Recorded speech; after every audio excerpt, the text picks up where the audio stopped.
ధర్మ పోరాటంలో ఉన్న వాళ్ళందరూ కూడా వీరులుగానే ఉంటారు, ఉత్సాహంగా ఉంటారు, ఉర్రెక్కులెత్తు ఉంటారు. ఎప్పుడు శత్రువుని ఎప్పుడు టార్గెట్ చేస్తూనే ఉంటాం. శత్రువు ఎవరు, టార్గెట్ ఎవరు? అన్య మతస్థులు మాకు శత్రువులు. ఎందుకంటే నాకు శత్రువులు ఎవరైనా అంటే అన్య మతస్థుడే. ఒక ధర్మాన్ని కించపరిచేవాడు ఎప్పుడైనా శత్రువే. ఆయన శత్రువేనా? 100%. ఎవరా శత్రువు? అజయ్ బాబు అనే పాస్టర్ అలియాస్ ఎర్రప్ప. ఇతను ఎంతసేపు దేవీ దేవతను కించపరుస్తూ ఆయన ప్రతి ఇంటర్వ్యూలో మీ స్టూడియోలో కూడా జరిగింది లాస్ట్ టైం. అది చూసిన తర్వాత నాకు ఇంకా కోపం వచ్చి వెంటనే వెళ్ళి లీగల్గా మనం యుద్ధం చేయొచ్చు. యుద్ధం 2-3 రకాలుగా యుద్ధం ఉంటుంది. కాబట్టి ముందుగా ఫస్ట్ ఇతనికి లీగల్గా మనం కంప్లైంట్ చేయాలని కంప్లైంట్ ఇవ్వడం జరిగింది. కంప్లైంట్ ఇచ్చినప్పుడు సిఏ గారు చూస్తామని చెప్పారు ఫస్ట్ వాళ్ళు. అది ఏంటో మాకు తెలియదు కదా, చూస్తామన్నారు. చూస్తామంటే సార్ మేము విత్ ఎవిడెన్స్ ఇచ్చాం, విత్ లింక్స్ ఇచ్చాం, మీకు సిడి కూడా చేసిస్తున్నాం సార్, అతను చూసి ఇచ్చింది చూడండి అని ఫోన్లో చూపించాను. నేను ముందు ఫోన్లో చూసిన తర్వాత చూసి సరే మీరు ఒక పిటిషన్ ఇవ్వని అన్నారు. పిటిషన్ ఆల్రెడీ ఇచ్చాం సార్. ఇది కాదు ఇంకొక పిటిషన్ అన్నారు. ఇంకో పిటిషన్ ఎట్లా ఇస్తాం సార్? ఇప్పుడు రాయమంటే రాసిస్తాం, కానీ ఇదే రాసిస్తాం, ఇంకో పిటిషన్ ఇవ్వడానికి ఏం లేదని చెప్పిన లెటర్ హెడ్ లో ఇచ్చాం మేము. తర్వాత వాళ్ళు ఒక పిటిషన్ రాశారు. రాసిన తర్వాత దాన్ని సిగ్నేచర్ అజయ్ బాబు అనే వ్యక్తి మీద కంప్లైంట్ ఇవ్వాల్సినంత అవసరం మీకు ఏం వచ్చింది? లేదంటే ఆ రకంగా మీకు ఏం ఇబ్బంది పెట్టించే వీడియోలు మీరు చూసారంటే ఇక్కడ ఏం జరుగుతుందంటే రాముడిని ఇవాళ యావత్ ప్రపంచం కూడా ఒక కొలుస్తా ఉంది. మనం 500 ఏళ్ళు కొట్లాడి రామ మందిరం కట్టుకున్నాం. కొన్ని వందల ప్రాణాలు పోయినాయి. ఒక రాముడి గుడి కోసం కొన్ని వందల ప్రాణాలు పోయినాయి. అలాంటి వ్యక్తి మీద, అలాంటి దేవుడి మీద ఇతను ఒక నీచమైన మాటలు మాట్లాడుతుంటే కోపం వస్తుంది. ఇవాళ మన కన్న తండ్రిని ఎవడని మాట్లాడుతుంటే ఊరుకుంటామా? కన్న తల్లిని ఎవరంటే ఊరుకుంటామా? ఇవాళ హిందువుగా పుట్టామంటే రాముడే. ఆయన ఏమంటాడంటే రాముడు అనే వ్యక్తి మనిషిగానే పుట్టిండు కదా, ఆయన దేవుడు ఎట్లా అవుతాడు అని మాట్లాడుతున్నాడు. రాముడు పుట్టిండు మనిషిగానే, ఆయన కారణ జన్ముడు. ఓకే, అంటే ఇప్పుడు ధర్మం తెలిసిన గురించి ఏమైనా చెప్పగలుగుతాం, ధర్మం తెలియని కూడా ఏం మాట్లాడతాం? మనిషి అన్నప్పుడే నీ విలువేందో అర్థమైపోయింది. ఆయన మానవ రూపం ఎత్తిన కారణం ఏంటంటే రాబోయే కలియుగంలో ఎలా ఉండాలి మనిషి అని ఆయన అవతారం ఎత్తినటువంటిది. ఇప్పుడు ఏదైతే ఆయన అవతారం తీసుకున్నాడో మీరు 10 అవతారాలు ఉన్నాయి, మరి అందులో రాముంది ఒక అవతారం. అట్లా చూడట్లేదు, నువ్వు మనిషి అని మాట్లాడుతున్నావు కదా, కాబట్టే మనిషిగా నువ్వు మాట్లాడినావు. కనీసం నాలెడ్జ్ లేదు. నువ్వు మొక్కే దేవుడు మనిషి కదా దేవుడు అంటే? ఆయనకి ఏమన్నా 15 చేతుల నుండి దేవుడిగా పుట్టిండా? పుట్టిన దాఖలాలు కూడా లేవు, డేట్ ఆఫ్ బర్త్ లేవు. అంటే ఆయన దైవ అనుగ్రహంతో పుట్టిండు మరియమ్మ కడుపులో అని చెప్తాడు. డేట్ ఆఫ్ బర్త్ ఉందా ఇంతకి? ఓకే, వాళ్ళు చేసే పండుగ అంటే క్రిస్మస్ అంటారు కదా, కనీసం డేట్ ఆఫ్ బర్త్ ఉందా? ఎప్పుడు పుట్టిండు, ఎక్కడ పుట్టిందని అది కూడా లేదు. ఎందుకు? వాళ్ళు డిసెంబర్లో చేసుకుంటారు కదా. పుట్టిన డేటా ఏ బైబిల్లో చూపించండి. ఓకే, దిక్కు దివానం లేని పుట్టుక చెప్తున్నా, నేను దిక్కు దివానం లేని పుట్టుక మీ దేవుడు పుట్టుక. అట్లాంటిది నా రాముడి గురించి మాట్లాడే నీ కనీసం అయిన విలువ లేని మనిషి నువ్వు మాట్లాడేది ఎట్టు ఊరుకుంటా? అందుకనే న్యాయపరంగా మేము కేసు పెట్టడం జరిగింది. ఆ సిఐ గారు కూడా ఆలోచించి పెట్టారు. అంటే టైం తీసుకున్నారు వాళ్ళు, నాకు 2 రోజులు సమయం ఏంటి అన్నారు. సరే 2 రోజులు ఇచ్చాం. పోగానే పోలీసుల రెస్పాన్స్ ఎట్లా అనిపించింది? ఫస్ట్ చూశారు, చూసి సింపుల్గా వాళ్ళకి 100 కేసులు వస్తుంటాయి కదా, సింపుల్గా తీసుకున్నారు. సరే సార్ చూస్తామన్నారు. మేము కూడా ఎక్కువ ప్రెషర్ చేయలేదు. సరే చూస్తారు కదా, బిజీ ఉన్నారు, ఆ క్రికెట్ మ్యాచ్ షెడ్యూల్లో బిజీ ఉన్నారు అంటే సరే 2 డేస్ తర్వాత మళ్ళీ ఫోన్ చేశాం. మళ్ళీ ఫోన్ చేసినప్పుడు అవుతుంది సార్, అవుతుంది, చూస్తున్నాం, లీగల్ ఒపీనియన్ పంపించారు అన్నాడు. సార్ లీగల్ ఒపీనియన్ అంటే ఈ ప్రాసెస్లో లీగల్ ఒపీనియన్ తీసుకునేటువంటి అవకాశం ఉంది పోలీస్ డిపార్ట్మెంట్. అట్లా పడితే అట్లా పెట్టడానికి లేదు. ఇప్పుడు నేను ఎఫ్ఐఆర్ ఇచ్చినా వెంటనే పెట్టడానికి లేదు. లీగల్ ఐఆర్ ఆఫీషియల్తో తీసుకోవాలి, వాళ్ళు సలహాలు సూచనలు తీసుకొని చేయాలి. వాళ్ళు దానికి కొంచెం సమయం తీసుకున్నారు, ఒక 2 రోజులు పట్టింది. తర్వాత ఇంకా వాళ్ళు కొంచెం నిర్లక్ష్యం చేసినట్టు కనిపించింది. అప్పుడు వెంటనే మేము అన్నాం, సార్ మీరు లీగల్ ఒపీనియన్ తీసుకుంటే మీ మీద మేము లీగల్ ఒపీనియన్కి వెళ్ళాల్సి వస్తుంది అని చెప్పి వారికి అర్థమైంది సీరియస్ అవుతుంది మ్యాటర్ అని. నేను హిందూ జేఏసీ అధ్యక్షుని వచ్చి మీతో ఇచ్చాను. నేను ఒక్కడిని రాలేదు, నాతో పాటు 29 హిందూ సంస్థలు ఉన్నాయి. నాతో పాటు మా కార్యకర్తలందరూ కూడా వచ్చారు. రాంబాబు గారు కానీ, నరసింహ గారు కానీ, సాయి గారు కానీ, ఇట్లా అందరూ కూడా వచ్చాం. మేమందరూ వచ్చి మీతో ఈ విన్నవించుకున్నాం. మీరు ఇంకా డిలే చేస్తారంటే కుదరదండి, మీరు వెంటనే కేసు చేయాలన్నాం. ఒక 2 నిమిషాలు టైం అన్నారు. వెంటనే రైటర్ ఫోన్ చేశాడు, డీటెయిల్స్ అన్ని ఇచ్చా, కేసు అయిపోయింది. కేసు అయింది, ఎఫ్ఐఆర్ కాపీ నాకు మెసేజ్ వచ్చింది. మొత్తం మీరే స్టేషన్కి వెళ్ళి ఇచ్చిరా? మేమే స్టేషన్కి వెళ్ళి ఫోటోస్ అవన్నీ ఉన్నాయి. మీరు ఇచ్చిరా అంటే మీ మనుషులు? నేనే వెళ్ళా, ప్రత్యేకంగా నేనే వెళ్ళా.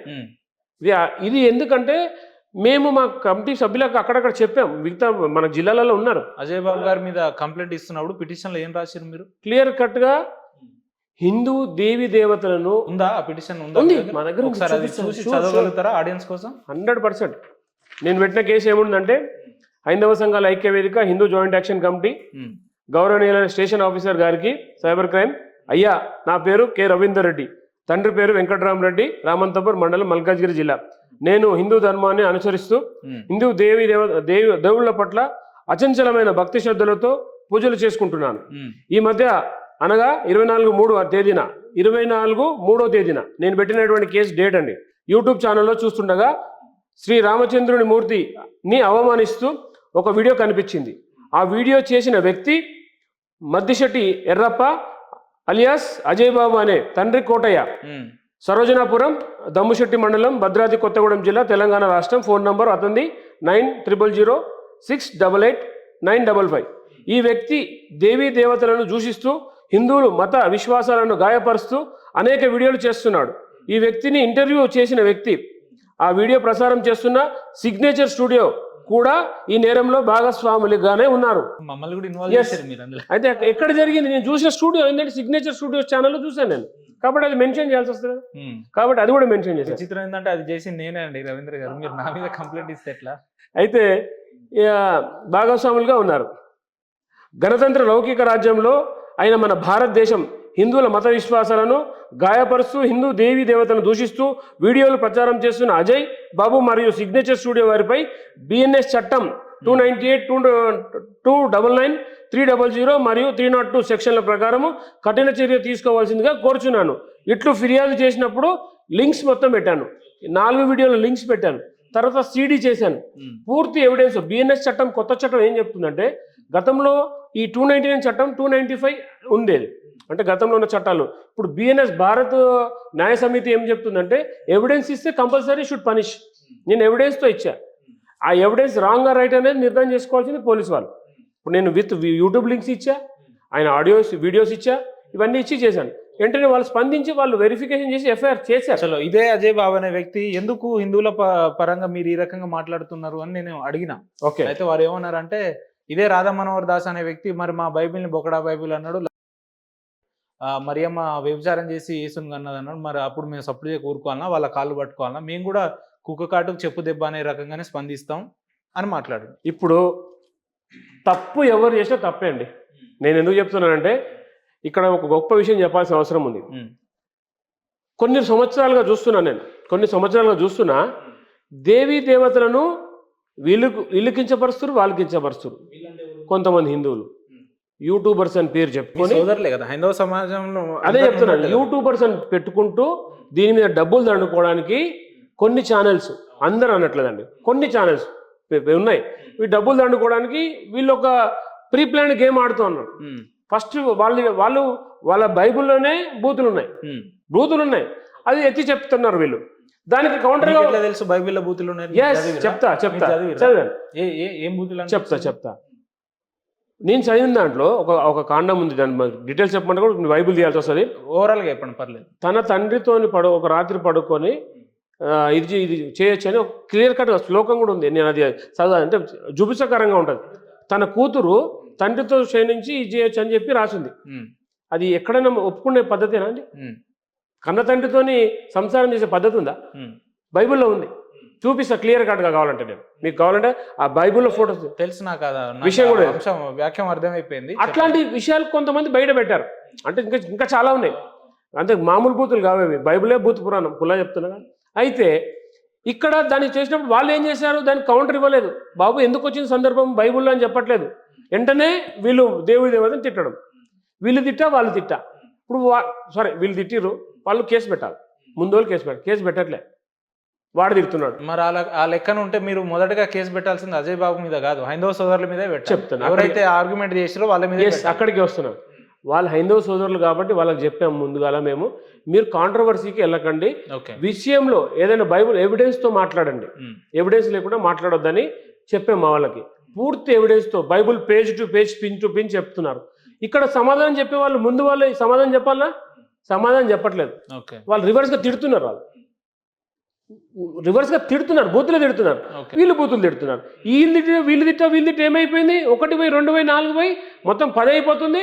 ఇక తిట్టుడు పురాణం స్టార్ట్ అవుతుంది. ఇది ఎంతవరకు? ఈ దెబ్బతో ఆగిపోవాలి. వీడు తిట్టదు, వాడు తిట్టదు. నేను చెప్పేది ఏంటంటే వీడు తిట్టడు, వాడు తిట్టడు, ఎందుకు తిట్టుకుంటారండి? ఎవరి గ్రంథాలు వాళ్ళకి గొప్ప కావచ్చు, అందులో మీరు లోటుపాట్లు ఉన్నాయి. సరే, సనాతన ధర్మంలో అక్కడెక్కడ కొంచెం లోటుపాట్లు ఉండొచ్చు, నేను కాదనట్లేదు. కానీ ఇతర మతస్థులలో ఈ ధర్మాన్ని నమ్మకుంటే నరికి సంపే అంటున్నారు, అవును ఈ ధర్మాన్ని నమ్మకుంటే నరికి సంపే అంటున్నారు. మళ్ళీ ఇంకోటి ఏంటంటే వీళ్ళు నిన్న మన వచ్చిన ధర్మాలండి, ఒకటి 1400 ఏళ్ళు, ఒకటి 2000 ఏళ్ళు. మన చదివి శ్రీశైల గజస్తంభం చరిత్ర 5000 సంవత్సరాలు వాస్తవం. కాబట్టి కొన్ని లక్షలేళ్ల నుంచి హిందూ ధర్మం ఉంది ఇక్కడ, సనాతన ధర్మం. నువ్వు నిన్నగాక మొన్న వచ్చి అంటే మేము మాట్లాడే హక్కు మాకుంది, మాట్లాడతాం. ఇది మా దేశం, భారతదేశం హిందూ దేశం కాబట్టి మేము మాట్లాడేదేశం హిందూ దేశమా? ఎస్, హిందూ దేశం, హిందూ దేశం, హిందూ దేశం, 100% హిందూ దేశం. రాజ్యాంగం ఇక్కడ హిందువులే ఉండాలి, ఇతర మతస్థులు ఉండాలి. ఎస్, ఒకటి చెప్తాను, సెక్యులర్ కంట్రీ వలస వచ్చిన వాళ్ళు వలస వచ్చినట్టే ఉండాలా. ఓకే, నేనేమంటాను, భారతదేశం సెక్యులర్ కంట్రీ మర్చిపోతున్నట్టు. ఒక్క నిమిషం అక్కడికి వస్తున్నా. నేను సెక్యులర్ కంట్రీగా ఎప్పుడు మారింది? ఓకే, రాజ్యాంగం గురించి మీకు ఏమైనా అవగాహన ఉంటే నేను చెప్తా. సెక్యులర్ కంట్రీగా మార్చబడ్డది 1976లో ఇందిరాగాంధీ ఎవ్వడి ఆమోదం లేకుండా మార్చబడింది సెక్యులర్ కంట్రీగా. మార్చకున్నా ఇక్కడ నివసించే హక్కు అయితే ఉంది కదా పౌరులుగా. అయితే ఒక మానవతా దృక్పథంతో హిందువులు ఆలోచిస్తున్నారు కాబట్టి అందరూ ఉండమంటున్నారు. అందరూ ఉండండి బాబు, మీరు ఏదో నమ్ముకున్నారు మీ జాగాలో ఉండండి. కానీ నువ్వు ఉంటలేవు, ఇప్పుడు నన్ను పంపిస్తున్నావు. ఒంటి సామెత ఒకటి ఉంది చూసారా, మత మార్పిడి చేస్తున్నారు అంటే మీరు దాన్ని నమ్ముతారా? 100% చేస్తున్నారు. నేను కేసులు పెట్టే వాళ్ళ మీద. ఇప్పుడు మీరు ఉన్నారు అనుకోండి, మీరు రామాయణం, మహాభారతం, పురాణాలు, వేదాలు, ఇతిహాసాలు మంచి చదువుకొని ఉన్నారు. మిమ్మల్ని నేను మత మార్పిడి చేయగలుగుతానా? అంత సాధ్యం అవుతుందా? చెప్తాను. ఎందుకు జరుగుతుంది ఇదంతా? ఇక్కడ మనకు నిరక్షరాస్యత ఉన్నది. ఓకే, వీళ్ళు ఫస్ట్ ఆయుధమే ఈ యొక్క చదువు. స్కూల్స్గా వచ్చారు ఫస్ట్ వీళ్ళు. స్కూల్స్గా వచ్చి అక్కడ మెల్లిగా ఏం చేస్తున్నారంటే ప్రార్థనలు చేయించడం. ప్రార్థనలు చేయించిన తర్వాత ఇతనే దేవుడు మెల్లగా ఆలోచనలో లాగడం పిల్లల్ని. ఇక్కడ నుంచి ఇక్కడ పాయింట్ ఆఫ్ వ్యూ గమనించండి మీరు. ఇప్పుడు నిన్న మొన్న జరుగుతలేదు ఇది. ఎప్పుడైతే క్రిస్టియన్స్ మన దేశంకి వచ్చినప్పుడు, బ్రిటిష్ వాళ్ళు వచ్చినప్పుడు, వీళ్ళ ఉద్దేశమే ఇక్కడ హిందుత్వాన్ని నాశనం చేయాలి. ఫస్ట్ గోమాత మీద స్టార్ట్ చేశారు.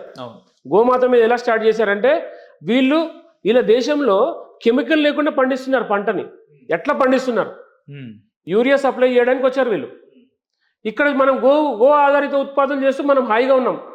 కోట్ల మన చరిత్రని వజ్రాలు రోడ్ల మీద వేసి అమ్మినటువంటి చరిత్ర మనది. కాబట్టి ఎక్కడ దెబ్బ కొట్టాలి? వీళ్ళ మూలం ఏంటి అంటే గోమాత. గోమాతని ఏం చేశారు? కోయడం స్టార్ట్ చేశారు. కోసి ఎవరు తినిపించారు? కనీసం అన్నం లేని వాళ్ళకి తినిపించారు.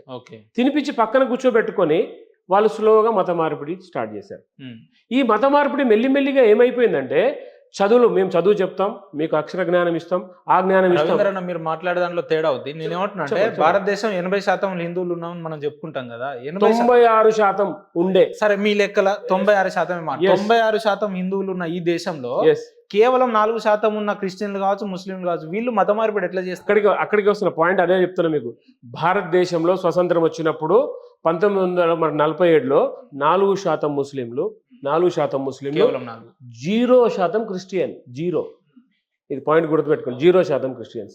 తర్వాత వీళ్ళు ఎప్పుడైతే స్వతంత్రానికి మనకు స్టార్ట్ చేశారో స్లోగా క్రిస్టియన్ అనేది ప్రబలించింది. 1:10, 1:10, 10:100 పోతా ఉంది. ఇవి మన సంఖ్య తగ్గిపోతుంది. 96% 80కి ఎందుకు వచ్చిందండి? వీళ్ళు 4% ఉన్నది. మహాభారతం గొప్పదైతే సంఖ్య ఎందుకు తగ్గుతుంది అంటున్నా. అంటే మన వేదాల మీద నమ్మకం లేకనే కదా ఇతర మతస్థులను నమ్మాల్సి వచ్చింది. ఇక్కడ మెయిన్ ముఖ్యంగా బ్రిటిష్ వాడు వచ్చి ఏం చేశాడు? ఫస్ట్ మన గురుకులాన్ని ఎత్తేసాడు. అప్పటి నుంచి అక్కడ దెబ్బపడిందా? గురుకులంలో మనకి ఎట్లా అంటే 8-9 సంవత్సరాలకి 6 సంవత్సరాలకి గురుకులంలో వేస్తాం. అతను పెద్ద 16 సంవత్సరాలు బయటికి అన్ని చదువులు నేర్చుకొని, విద్య నేర్చుకొని బయటకు వస్తాడు. గురుకుల వ్యవస్థ పోయి స్కూల్ వ్యవస్థ వచ్చింది. స్కూల్ వ్యవస్థలో ఏం చేశారు? అందరూ సమానమే, అంతా ఒకటే అని చెప్పారు. అందరు దాన్ని హర్షించారు. అరే అందరు ఒకటే కదా. హర్షించిన తర్వాత ఏం చేశారు? ఇక్కడ మత మార్పిడి స్టార్ట్ అయింది. మత మార్పిడి స్టార్ట్ అయింది స్కూళ్ళ నుంచే. ఇవాళ క్రిస్టియన్ స్కూల్ చూడండి, ప్రేయర్ చేయిస్తున్నారు. కాబట్టి నేనేమంటానంటే, ఎక్కడైతే జ్ఞానం మన భారతదేశంలో అచంచలమైన జ్ఞానం ఉంది గురుకులాలలో, కానీ ఇవాళ మనం ఆ గురుకులాలు పోయిన తర్వాత ఈ క్రిస్టియన్ మాఫియా అనేది వచ్చేసింది. పొద్దున్న లేస్తే మీరు చూడండి, మైక్ పెడతాడు, మైక్ పెట్టి ఈ దేవుడు సైతాన్ తిడతాడు, ఈ రాళ్ళు రప్పలని తిడతాడు. మనము వాళ్ళని మీరు అన్నారు సెక్యులర్ కంట్రీ అని వింటూ కూర్చున్నా, ఏం చేయలేకపోతాం. కాబట్టి ఇప్పుడు హిందూ మారుతున్నాడు, హిందూ తన జ్ఞానం తెలుసుకున్నాడు. ఇవాళ ఇప్పుడు నేను కేసు పెట్టానండి, నన్ను చూసి ఒక 20 మంది కేసు పెట్టడానికి రెడీగా ఉన్నారు. ఇప్పుడు మాట్లాడమని ఎవరు మాట్లాడతాడు? అంటే హిందువుల మీద ఎవరు మాట్లాడినా ఎంతకన్నా పోతారా? ఎంతకన్నా తెగిస్తారా? చట్టాన్ని చేతిలోకి తీసుకోకుండా రాజ్యాంగం కల్పించిన హక్కుతో ఎంతకన్నా పోతాం, ఎక్కడికన్నా పోతాం. సుప్రీంకోర్టు కన్నా పోతాం. సుప్రీంకోర్టుకు పోయి రామాలయం సాధించుకోలేదా? ఇప్పుడు రేపు రాబోయేది అంటే హిందువుల మీద ఈ అజయ్ బాబా అనే ఒక వ్యక్తే కదా మాట్లాడతలేదు కదా. చాలా మంది ఉన్నారు. లేదంటే హిందువుల మీద దాడులు జరుగుతున్నాయి, హిందువుల దేవదేవతల మీద దాడులు జరుగుతున్నాయి, గుళ్ళ మీద విగ్రహాలు ధ్వంసం చేస్తున్నారు. మరి అదే ఈ రవీందర్ అనే వ్యక్తి అప్పుడెప్పుడు ఎటు పోయిందంటే చెప్తున్నా. ఈ రవీంద్ర అనే వ్యక్తి 15 సంవత్సరాల నుంచి హిందూ ధర్మ పోరాటం చేస్తున్నాడు. ఆంధ్రప్రదేశ్లో ఏ దాడులు జరిగినా ఇక్కడి నుంచి వెళ్ళినా, రామతీర్థంలో రాముడి తల నరికితే అక్కడికి వెళ్ళి పోరాటం చేసినాం. దేవుడి బొమ్మకి మలం పూసారండి, మలం పూసారు గణపతి దేవుడికి, అక్కడికి వెళ్ళి పోరాటం చేసినాం. రథాలు తగలబెడితే పోరాటం చేసినాం. తిరుమల తిరుపతి దేవస్థానంలో అన్యమతస్థుడు గత ప్రభుత్వం ఉన్నటువంటి ఆంధ్రప్రదేశ్ ప్రభుత్వంలో కూడా అన్యమతస్థుడు సీఎంగా ఉండి ఎన్నో చేశాడు. ఇప్పటి వరకు హైందవ సంఘాల ఐక్య వేదిక గ్రూప్ 27 కేసులు వేసింది ఇప్పటి వరకు ఆ ప్రభుత్వం మీద. రవణ, మనం హైందవ సమాజం గొప్పదైతే మన సమాజాన్ని మనం గొప్పగా చెప్పుకోకుండా ఇతర మతస్థులను కించపరచలేక మాట్లాడడం ఏంది? అంటరాని వాళ్ళు క్రిస్టియన్లు అని చెప్తారు, ఇదే మన హిందూ సోదరులు. అది ఎంతవరకు కరెక్ట్? అంటరాని వాళ్ళని ఎవరన్నారండి? ఎవరన్నారు చెప్పండి? మన హిందూ సోదరులే అన్నారు. లేదు, హిందూ లేదు, మీరు ఇక్కడ మిస్ అవుతున్నారు. హిందూగా ఉండి మతం మారిన వాళ్ళు అంటున్నారు. ఇది గుర్తుపెట్టుకోండి. హిందూగా ఉండి మతం మారినవాడు ఇలాంటి రెచ్చగొట్టే మాటలు మాట్లాడి హిందూ సమాజంలో చిచ్చులు పెట్టే ప్రయత్నం. అది మనకు కూడా చెడ్డ పేరే కదా మరి. అదే అంటున్నాను, మతం మారిన తర్వాత దేశద్రోహి అవుతున్నాడు. మీరు అది గమనించండి. ఒకసారి మతం మారితే దేశద్రోహి అవుతున్నాడు వాడు. ఎట్లా అవుతున్నాడో చెప్తా. ఈ దేశం దేవుడు కాదు, ఫస్ట్ ఆఫ్ ఆల్ ఈ దేశం దేవుడు కాదు. కాబట్టి పక్క దేశపు దేవుడు. ఈ దేశంలో మనం ఉంటూ వేరే దేశ దేవుడిని మొక్కుతున్నాము. కాబట్టి ఈ దేశం మీద ప్రేమ ఎక్కడ ఉంటుందండి? ఉంటుందా ప్రేమ? ఉండదు. ఆటోమేటిక్గా వాడు మతం మారినంటే దేశద్రోహే. ఎవడైనా సరే మతం మారితే దేశద్రోహి. అంటే ఇప్పుడు అంబేద్కర్ గారు చెప్పారు ఈ మాట, నేను చెప్పిన మాట కూడా కాదు.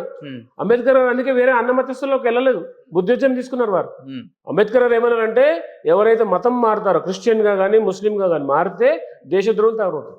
వాడికి ఈ దేశం మీద ప్రేమ ఉండదు. నేను భారత మాత అంట, తల్లిగా భావిస్తా దేశాన్ని. వాడేమంటాడండి? ఇండియా అంటాడు, భారత మాత అన్నాడు. హిందువులు అంటే నిజంగా అంత ప్రేమ ఉంటే మీది ఎక్కడ రామంతపూర్ అన్నారు కదా, ఇదే అంబర్పేటలో మన ముస్లింలు ఉన్న ప్రాంతాలలో మన ఆవుని మరి నరికేసి బీఫ్ లెక్క తినేస్తున్నారు. మరి మీరు అప్పుడు ఎక్కడ పోయారన్న? నేను ఇప్పటి వరకు నా చరిత్ర హైదరాబాద్ లో చెప్తాను, బస్తీలలో ఇదే వ్యాపారం చెప్తాను. అక్కడికి వస్తున్నాను, పాయింట్కి అక్కడికి వస్తున్నాను. నేను గత 15 సంవత్సరాల నుంచి కూడా ధర్మ పోరాటం చేస్తున్నాను. ఇప్పటి వరకు ఒక 3 నుంచి 4 వేల ఆవులు కాపాడినా. నన్ను సామాజిక బహిష్కరణ చేసేది ఒక మతం తెలుసా, ఒక వర్గం, ఒక సామాజిక. ఎందుకు తెలుసా? నేను ఆవులు కోసి తింటున్నారని వాళ్ళ మీద కేసు పెడితే నన్ను సామాజిక బహిష్కరణ చేసారు. మా నాన్న చనిపోతే అంత్యక్రియ చేయలేను. వాడి ఇంటి దగ్గర శవం కుళ్ళిపోవాలా, మా నాన్న శవం ఇంట్లో పెట్టుకొని ఉన్నా, నేను బాధలో ఉన్నా, గుండె పగిలి ఉన్నా, నేను వచ్చి వాళ్ళ కాళ్ళు మొక్కి తప్పైందని చెప్పాలంట. వాడు చేసింది కరెక్టా? ఆవును కోసుకొని తినడం కరెక్టా? అట్లాంటి పరిస్థితి నన్ను ఏడిపించారు. మరి నేను ఏ ధర్మం కోసం మాట్లాడాలా?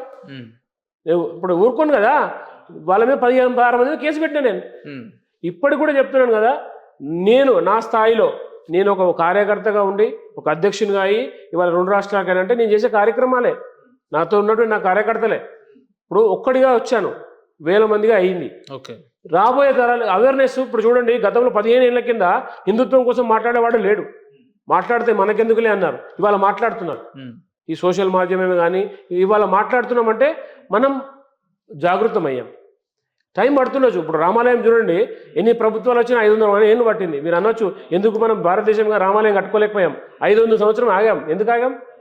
టైం రావాలి, దానికన్నా జాగృతం కావాలి, చైతన్యం అవుతుంది. ఇవాళ హిందువులకు ఇక టైం వచ్చింది అనుకుంటున్నారు. 100%. ఎట్లా అనుకుంటున్నారు? కనబడుతుంది చరిత్ర. ఇవాళ మాట్లాడుతున్నారు, ప్రతి హిందువు మాట్లాడుతున్నారు. మీరు మాట్లాడుతున్నారు హిందుత్వం కోసం, నేను మాట్లాడుతున్నా హిందుత్వం కోసం. మీరు ఇంతకుముందు ఇలాంటివి చేయకపోయేది కదా, ఇప్పుడు చేస్తున్నారు కదా. ఎందుకు అడుగుతున్నారు నన్ను? మార్పు వచ్చిందంట. 100% మార్పు వచ్చింది, చైతన్యం వచ్చింది, హిందూ సమాజం మేలుకున్నది. కాబట్టి రాబోయేది హిందూ దేశమే, హిందూ రాష్ట్రంగా ప్రకటించుకుంటాం, హిందూ దేశంగానే మనది భారతదేశం ఉంటుంది. నిజమైన హిందువులు అంటే ఎవరన్నా? నిజమైన హిందువులు అంటే చెప్తాను, ఎవరైతే మన దేశాన్ని గౌరవిస్తాం, మన పక్కవాడిని మతాన్ని గౌరవించి వాడు గౌరవించినప్పుడు పాయింట్ గౌరవిస్తున్నారు. ఇప్పుడు మన వాళ్ళు గౌరవిస్తున్నారా? మనం గౌరవిస్తున్నాం. మనల్ని గౌరవించిన వాళ్ళని గౌరవిస్తున్నాం. మనల్ని గౌరవించకుండా ఎవడైనా సరే వాడిని గౌరవించం కుల్లా. ఎందుకంటే గాంధీజీ చెప్పారు, ఒక చెంప కొడితే ఇంకో చెంప చెప్పటమని. ఇప్పుడు ఆ పరిస్థితిలో ఒక చెంప కొడితే మూడు చెంపలు వాళ్ళు కొడతాం. ఇది ఇప్పుడు హిందూ సమాజం. మీరు అన్నారుగా గౌరవిస్తున్న మాట, ఇవాళ గౌరవిస్తున్నారు కాబట్టి వీళ్ళ సంఖ్య ఇంత. దాడుల్ని ప్రేరేపిస్తున్నారా మీరు? దాడులు చేయమని చెప్తున్నారా? చెంప కొడితే 3 చెంపలు అంటే అక్కడికి వస్తున్నారు. ఇప్పుడు మీరున్నారు సార్, దారంటే వెళ్తున్నారు, ఎవడో మీకు తగిలాడు, ఓకే, చూసుకోకుండా తగిలాడు, సారీ సార్ అన్నాడు, వెళ్ళిపోతారు కదా. ఆ లాయి కొడితే మీరేం చేస్తారు? నేను ఏం చేయను, ఏం చేస్తారు? దెబ్బలు తిని వెళ్ళిపోతాను, దెబ్బలు తిని వెళ్ళిపోతాను. అట్లాంటి నేను కొట్టాను. అయితే వినండి, మీరు కొట్టరు కదా, నాకు ఆ సంస్కృతి, నేను ఆ సంస్కృతిలో లేను. కొడితే పడే నా పుట్టుక కాదు, నేను శివాజీ మహారాజ్ వారసుని, నన్ను కొడితే కొడతా. అంటే శివాజీ మహారాజ్ అయితే కొట్టాలనా? ఎదురెళ్ళాలనా? నా దేశాన్ని ధర్మానికి వస్తే ఎవడైనా సరే కొట్టొచ్చు, తన్నొచ్చు. ఎందుకు తన్నొచ్చు అంటే చెప్తా, అది కూడా చెప్తా మీకు. వాడు చేసింది తప్పు కాబట్టి నేను తప్పు, ఫస్ట్ న్యాయపరంగా వెళ్తున్నా. హిందువుల ముసుగులో రౌడిజం చేస్తున్నారా మీరు? ఎస్, మీరు అంటారా, ఈ మాట అంటారని నాకు తెలుసు. నేను ధర్మం కోసం మాట్లాడితే వ్యక్తిని ఎవరినన్నా కూడా కొట్టొచ్చు అనే అంటే హిందూ దేవి ఏ పురాణాల్లో ఉంది చెప్తాను, ఏ మహాభారతం హిందూ దేవి దేవత ఊరేగింపులో రాళ్ళు కొట్టొచ్చా? మైకులు పెట్టి దేవతను కించపరచొచ్చా? మరి ఏ పురాణంలో ఉంది అది? ఏ బైబుల్లో ఉంది? మరి ఆ బైబుల్ అయితే రాజ్యాంగం అయితే మాదెందుకు రాజ్యాంగం కాదు? లాగా అల్లాహు అక్బర్ అని చెప్పి పెడుతున్నాడు అతను, ఈ అల్లానే ఒక్కడి రాజ్యం అంతా వెళ్తున్నాడు అంటున్నాడు. మరి ఇక్కడ ఇంకోడు రాళ్ళ దాడి చేస్తున్నాడు. రాళ్ళ దాడి చేసినప్పుడు నేను ప్రతి దాడి చేయకుండా ఏముంది? వాళ్ళ మతాలని వాళ్ళు ఆరాధిస్తారు. రాళ్ళ దాడి చేయమని చెప్పారా? లేదు, ఎవరో ఒకరిద్దరు చేసిన దానికి మీరు పూర్తి మొత్తం సమాజాన్ని తిట్టడం. ఇప్పుడు ఎగ్జాంపుల్ హైందవ, ఇప్పుడు మన ప్రవీణ్ పగడాల గారు చనిపోయిండు, క్రిస్టియన్ సమాజం ఏమంటుంది మనల్ని, క్రైస్తవ సమాజం ఏమంటుంది, కొంతమంది హైందవ మత పెద్దలు చేయబట్టే ఈ రకంగా మత ఘర్షణలు జరుగుతున్నాయని అంటున్నారు. దానికి మీరు కూడా కారణమా? నేను కారణమా? కాదు కదా. కొంతమంది చెప్పేదాన్ని మొత్తాన్ని సమాజాన్ని ఎందుకు మీరు పాయింట్కి వచ్చారు. ఇవాళ వాళ్ళంతా కూడా ఏదైతే పగడాల ప్రవీణ్ చనిపోయాడో ఎక్కడ కూడా ఆగలేదు. వాళ్ళు ఎందుకు చనిపోయారో తెలుసుకోలేదు. వెంటనే ఏం చేశారు? మీరు అన్నట్టే హిందువులు చేశారన్నారు. ఏ ఆధారంతో అన్నారండి? నీలో ఇంటెన్షన్ ఉంది ఒకటి, ఏంది? వీడు నా ద్రోహి అని, అందుకే నువ్వు వాడి మీద వెళ్ళిపోయావు. ఫస్ట్ నీకు ఒక ఇంటెన్షన్ ఉంది, ఏమని ఉంది? వీడు నా ద్రోహి, హిందువులు అంటే క్రైస్తవులకు ద్రోహులు కాబట్టి వాడు చేశాడని చెప్పాడు. ఎందుకు ఆగలేదు? ఇలా చట్టాలు రాజు మీరు గౌరవిస్తారు కదా, గౌరవించడం ఒక్క రోజు ఎందుకు ఆగలేకపోయారు? నరకండి, చంపండి అంటే మీకు ఎవరు అంటున్నారు? ప్రవీణ్ పగడాల గారి మరణం ఒకవైపే చూసిరు, బొమ్మకి ఇంకో వైపు కూడా ఉంది, ఇక్కడ నుంచి మేము చూపిస్తాం, వాళ్ళు క్లియర్ గుండు కొట్టించుకుంటా తిప్పుతాం హైందవులు అని చెప్తున్నారు. అదే నేను అంటే వీళ్ళు ఎంత ఉన్మాదంతో ఉన్నారో చూడండి మీరు. అంటే క్లియర్ కట్ గా ఇంతసేపు ఒక ముసుగులో, గొర్రె ముసుగులో ఉన్నారు వీళ్ళంతా. వీళ్ళు గొర్రె వన్నే తోడేళ్ళు, ఇవి గొర్రె వన్నే తోడేళ్ళు ఇవన్నీ. అంటే వాళ్ళు ఒప్పుకుంటున్నారు క్లియర్ గా, మేము చొక్కా ఇప్పితే మేము పెద్ద రౌడీలం అంటున్నాడు, నరుకుతాం ఒక్కొక్కడిని అంటున్నాడు. చూడండి మరి వాళ్ళు బయటకు వస్తున్నారు. మీరు రావట్లేదు అంటే టైం వచ్చింది వాళ్ళకి, ఆ టైం దగ్గరకు వచ్చింది. చాలా రోజులు సరిపోయింది. ఇప్పుడు 30-40 ఏళ్ళ నుంచి మేము భరిస్తున్నాం, సరిపోయింది. యుద్ధ వాతావరణం ఏర్పడిపోతుంది విత్ అఫీషియల్ యుద్ధ వాతావరణం. ఇలా ప్రభుత్వాన్ని మీరు చూడండి, వక్ఫ్ బోర్డు మీరు కూడా మత ఘర్షణలకు ప్రేరేపిస్తున్నట్టే అనిపిస్తుంది నాకు. మీకు అనిపిస్తుంది? ఎందుకు అనిపిస్తుంది? వాళ్ళు ఏమంటారు? చెప్తాను, సోదరులు ఏమంటారు చెప్తాను. అంటే మీ మాటలని కత్తులు పట్టుకొని ఇంటి నుంచి బయటికి వెళ్ళాలా? వినండి, దొరికినట్టు ఇప్పుడు నరికేయాలనా? వినండి, నేనేం చెప్తున్నాను. మీరు ఒక మాట అన్నారు, ఘర్షణ వాతావరణం. నేను మాట్లాడుతున్నా. నా ధర్మము ఏం నేర్పిందంటే, మా ప్రతి దేవుడి చేతిలో ఆయుధం ఉంది, గుర్తుపెట్టుకోండి. ఇదే అజయ్ బాబా అనే వ్యక్తి కూడా మాట్లాడిండు, ఎవరిని వెళ్ళి కొట్టలేదు, ఎవరిని వెళ్ళి అంటే ఫిజికల్ గా దాడి చేయలేదు కదా, కేవలం మీరు కూర్చొని స్టూడియోలో మాట్లాడినట్టు ఆయన కూడా మాట్లాడి మరి మీరు ఎందుకు రెస్పాండ్ అయ్యి కేసు పెట్టి ఈ రోజు జైల్లో ఉండే పరిస్థితి? ఎస్, మనకు మత స్వేచ్ఛ ఎప్పటి వరకు తెలుసా? ఇతరుని మనోభావాన్ని కించపరిచినప్పటికే. హత్య చేసినప్పుడు కంపల్సరీ వాడు కంప్లైంట్ పెడతాడు, ప్రతి దాడికి చేస్తాడు. ఇక్కడ జరిగింది అదే. ఫస్ట్ నేను కంప్లైంట్ పట్టించుకోకుంటే నేనేమో కంప్లైంట్ చేసి ఊరుకున్నా. కొట్టేటోళ్ళు కూడా చాలా మంది ఉన్నారు, కొడతారు కూడా వాళ్ళు కూడా. దానికి మనం ఏం చేయలేం కదా. కొడతారని మీరు హింటిస్తున్నారు. నేను చెప్తున్నాను మీకు, ఎందుకు చెప్తున్నా ఈ మాట, ఎందుకు చెప్తున్నా అంటే నేను లీగల్. కొంతమంది తిక్కనే కొడుకులు ఉంటారండి. మీరు చూడండి, దేవాలయాల మీద దాడులు చేస్తున్నారు. అందరికి మత స్థిమితం లేదు, మత స్థిమితం పోయిన వాళ్ళు వస్తారు కొంతమంది. దానికి ఏం చేయలేం కదా. ఇది డైరెక్ట్ గా ఏదో వార్నింగ్ ఇచ్చినట్టు అనిపిస్తుంది. మీరు అంటే ఆలోచన అట్లుంటది. నేనేమంటానంటే, దేవాలయంలో శివాలయంలో ఎక్కి తొక్కితే వాడు మత స్థిమితం తప్పిపోయాడు, దేవాలయాలు పాల్గొడితే మత స్థిమితం. మరి మీరు ఏం చేస్తున్నారు? ఇప్పుడు నిర్మల్ కొరుట్ల ప్రాంతాలలో ముస్లింలు డైరెక్ట్ గా వచ్చి హిందువులను పొడి చంపుతున్నారండి. మీరు ఎక్కడ మాట్లాడారు, ఏం చేస్తారు? అప్పుడు ఎటు పేరు మరి మీరు? ఇప్పుడు రవీందర్ రెడ్డి మొత్తం భారతదేశానికి సీఎం కాదండి, గుర్తుపెట్టుకోండి. నేను ఒక ధర్మ కార్యకర్త, ఒక ధర్మ సంస్థ నడుస్తాను. కానీ మీరు వినండి, జాతీయ అధ్యక్షులు కదా. ఎస్, అక్కడికి వస్తున్నా. సంస్థ నా కార్యకర్తలు ఉన్నారు, కొన్ని హిందూ సంస్థలు ఉన్నాయి అక్కడ కూడా. వాళ్ళు అక్కడ ప్రతి దాడికి రెడీగా ఉన్నారు. దాడులు చేసినప్పుడు ఫస్ట్ మేము ఆపడానికి ప్రయత్నం చేస్తాం, ఆపనప్పుడు మేము ప్రతిదాడి చేయడానికి సిద్ధంగా ఉంటాం. ఇక్కడ మాప్ బ్లించింగ్ అవుతుంది. ఏమవుతుందంటే గుమ్ము గూడి ఒక్కసారే 100 మంది వచ్చి ఇండ్ల మీద దాడులు చేసి తినే అన్నంలో ఉచ్చలు పోసి ఇట్లాంటి దాడులు చేస్తూ ఉన్నారు.